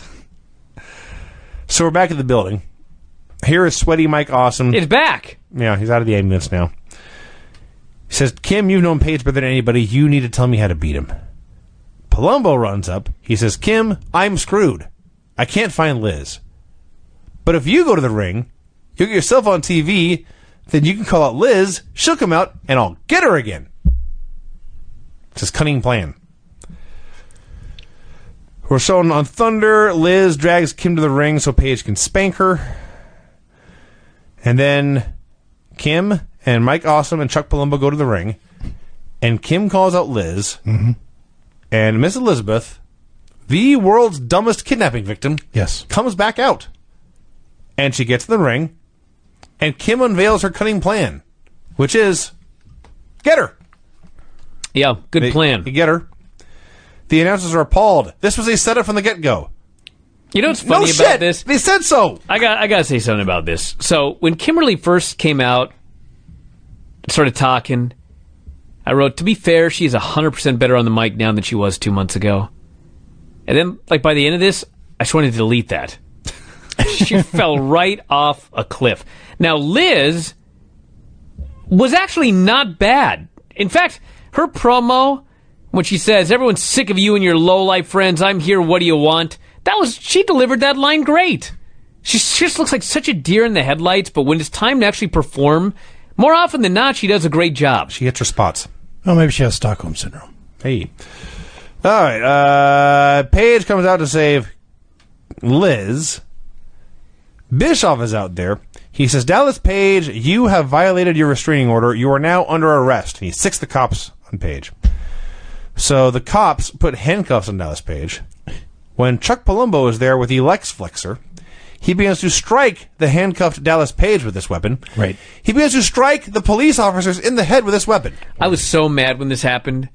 Like, at the very least, he should be shot at. You know what I'm saying? Yes. That's fucking ridiculous. Yeah. The goddamn metal Lex Flexor. I'm sure that's not what it's really called, but that's what they call it. Mm-hmm. He's beating the shit out of people with this. It could be a wiffle bat. You can't hit cops in the face with a weapon. They'll shoot you. So he beats him up, and eventually, like, everybody leaves, and Awesome then gets up. Oh, God, there's more. This is still one segment. I gotta say that, like, to cut to the chase, Karl Malone hits the ring, gives Diamond Cutter to Awesome, and it was actually great, and the place went crazy. Sure. But fuck, before that, when I thought this goddamn segment was over, and then Awesome starts to get up, and he starts going after DDP again, I was like, dude, I'm done. I am done with this show. These two fuckers can finish this review. I can't watch any more of this shit. Karl Malone thing was good enough that I gave it a little more time.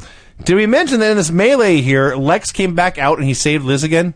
Yes. Lex and Liz leave together, at which point Mark Madden, the heel, says, I'm just happy to see one couple still together in this godforsaken company.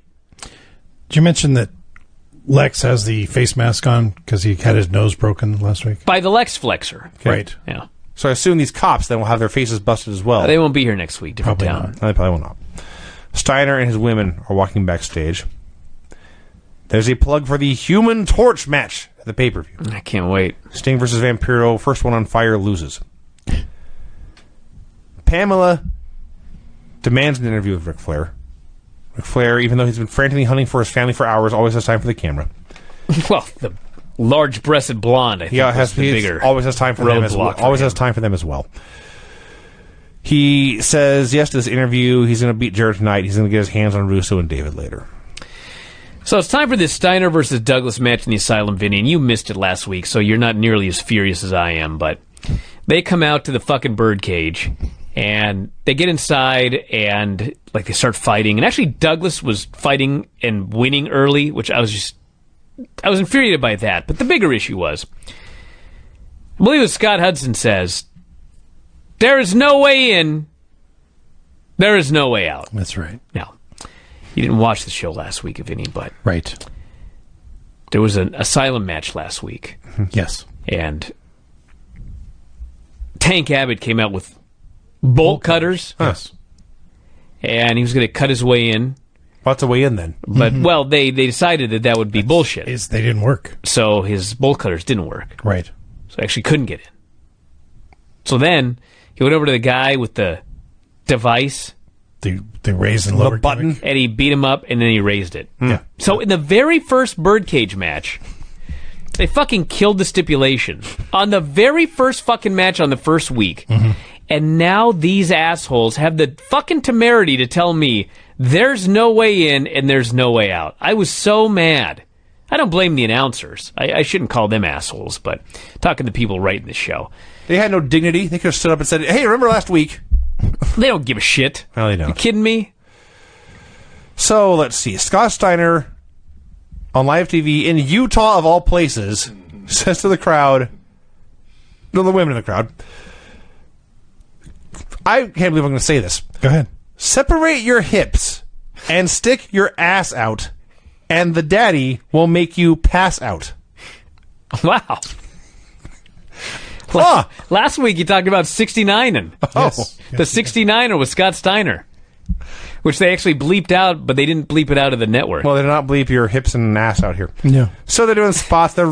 Separate your hips. That's what he said. Are they going to give birth in the middle of this? Well, Well, Anyway. why do they call him Big Papa Pump? So they're doing spots like running the cage. Steiner puts the recliner on and wins. Hey, Yeah. a finish. That's fine. That was a finish. He didn't get out this time. no. No. Douglas is a moron. Sure. Sting goes for a walk. Hulk Hogan is in red and yellow watching Finally. Sting and muttering to himself. See, I knew it. Kidman versus Sting. Maybe he hadn't suited up yet. He showed up in black because that was his street clothes. Suited up. Oh, yeah. Then he got in the building and he put on the red and yellow. Hello? It's like when he's in the black, he's Mick Foley. When he puts in the red and yellow, he's Cactus Jack. Yes. Okay. Jack. He's Cactus Jack. He's Cactus Dude. That would have been the best gimmick. I don't know why that's so funny. Why is that so funny? It's the delivery. Kidman, you were very excited about it. That's true. Billy Kidman versus Sting. They had all sorts of fun flying in and out of the ring in this ramp. They put this ramp to good use. And then Vamp comes out, hits Sting with a blowtorch. Kidman wins, because why not? Hogan has to run down to make the save. The man can barely move. Right.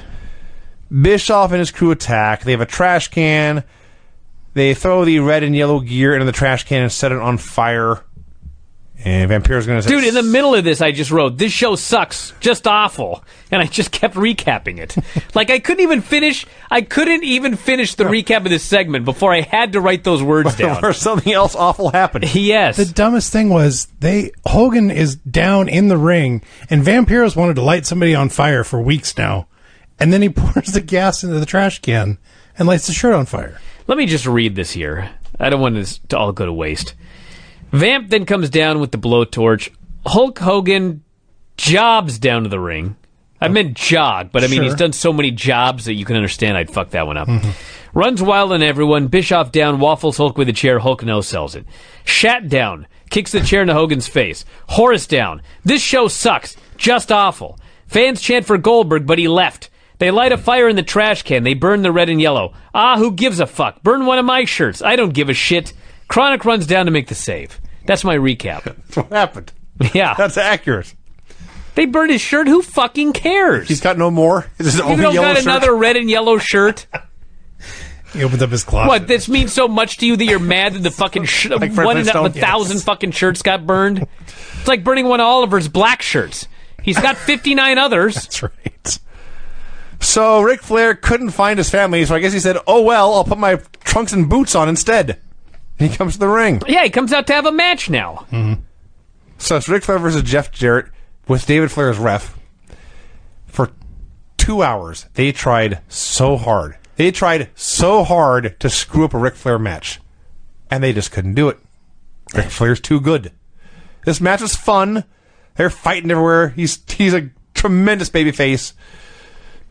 So David's the ref. He gets taken out because he has another Statue of Liberty. These things are all over the place. He orders them by the case. They got them in bulk. Flair hits him with that. Now Little Nate's his ref. He gets bumped. Flair's fighting security. Russo puts the ref shirt on. Flair just beats him up openly. David gives the guitar to Jarrett, who hits Flair. Jarrett makes the cover. Russo counts the pin.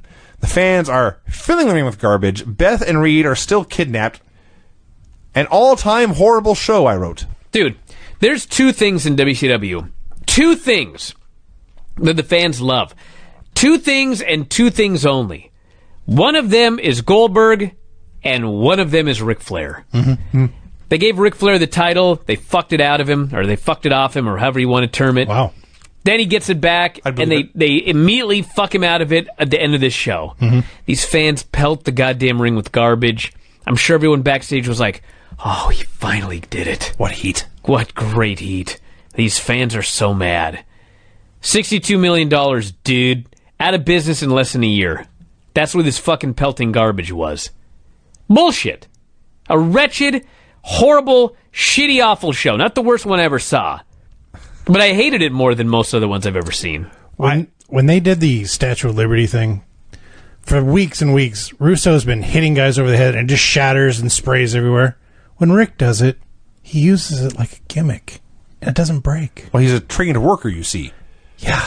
It's amazing. He's practiced for years to hone his craft, whereas Vince Russo's a jackass who thinks it's all fake and that's easy if he can do it, when in fact it's hard and he sucks. Yes. Thank you, Vinny. Breaking news in 2019. Are you ready? I am ready this time. I was not last time. The finishes on this show were pin after interference from a half dozen men and a striptease. Win in an ambulance match after interference. DQ due to run-in in a handicap match. No finish any hardcore match due to gas spill. Clean submission in an asylum match. Pin after interference and blowtorch shot. Pin when the first evil ref helps the second evil ref count a pin after interference from like 5 other people. That was a bad show. A no good, very bad show. A very, very horrible television program. I hated it and it made me angry. It sucked. No buys. Worthless. Thumbs down. All right, we're out of Say time. something for once.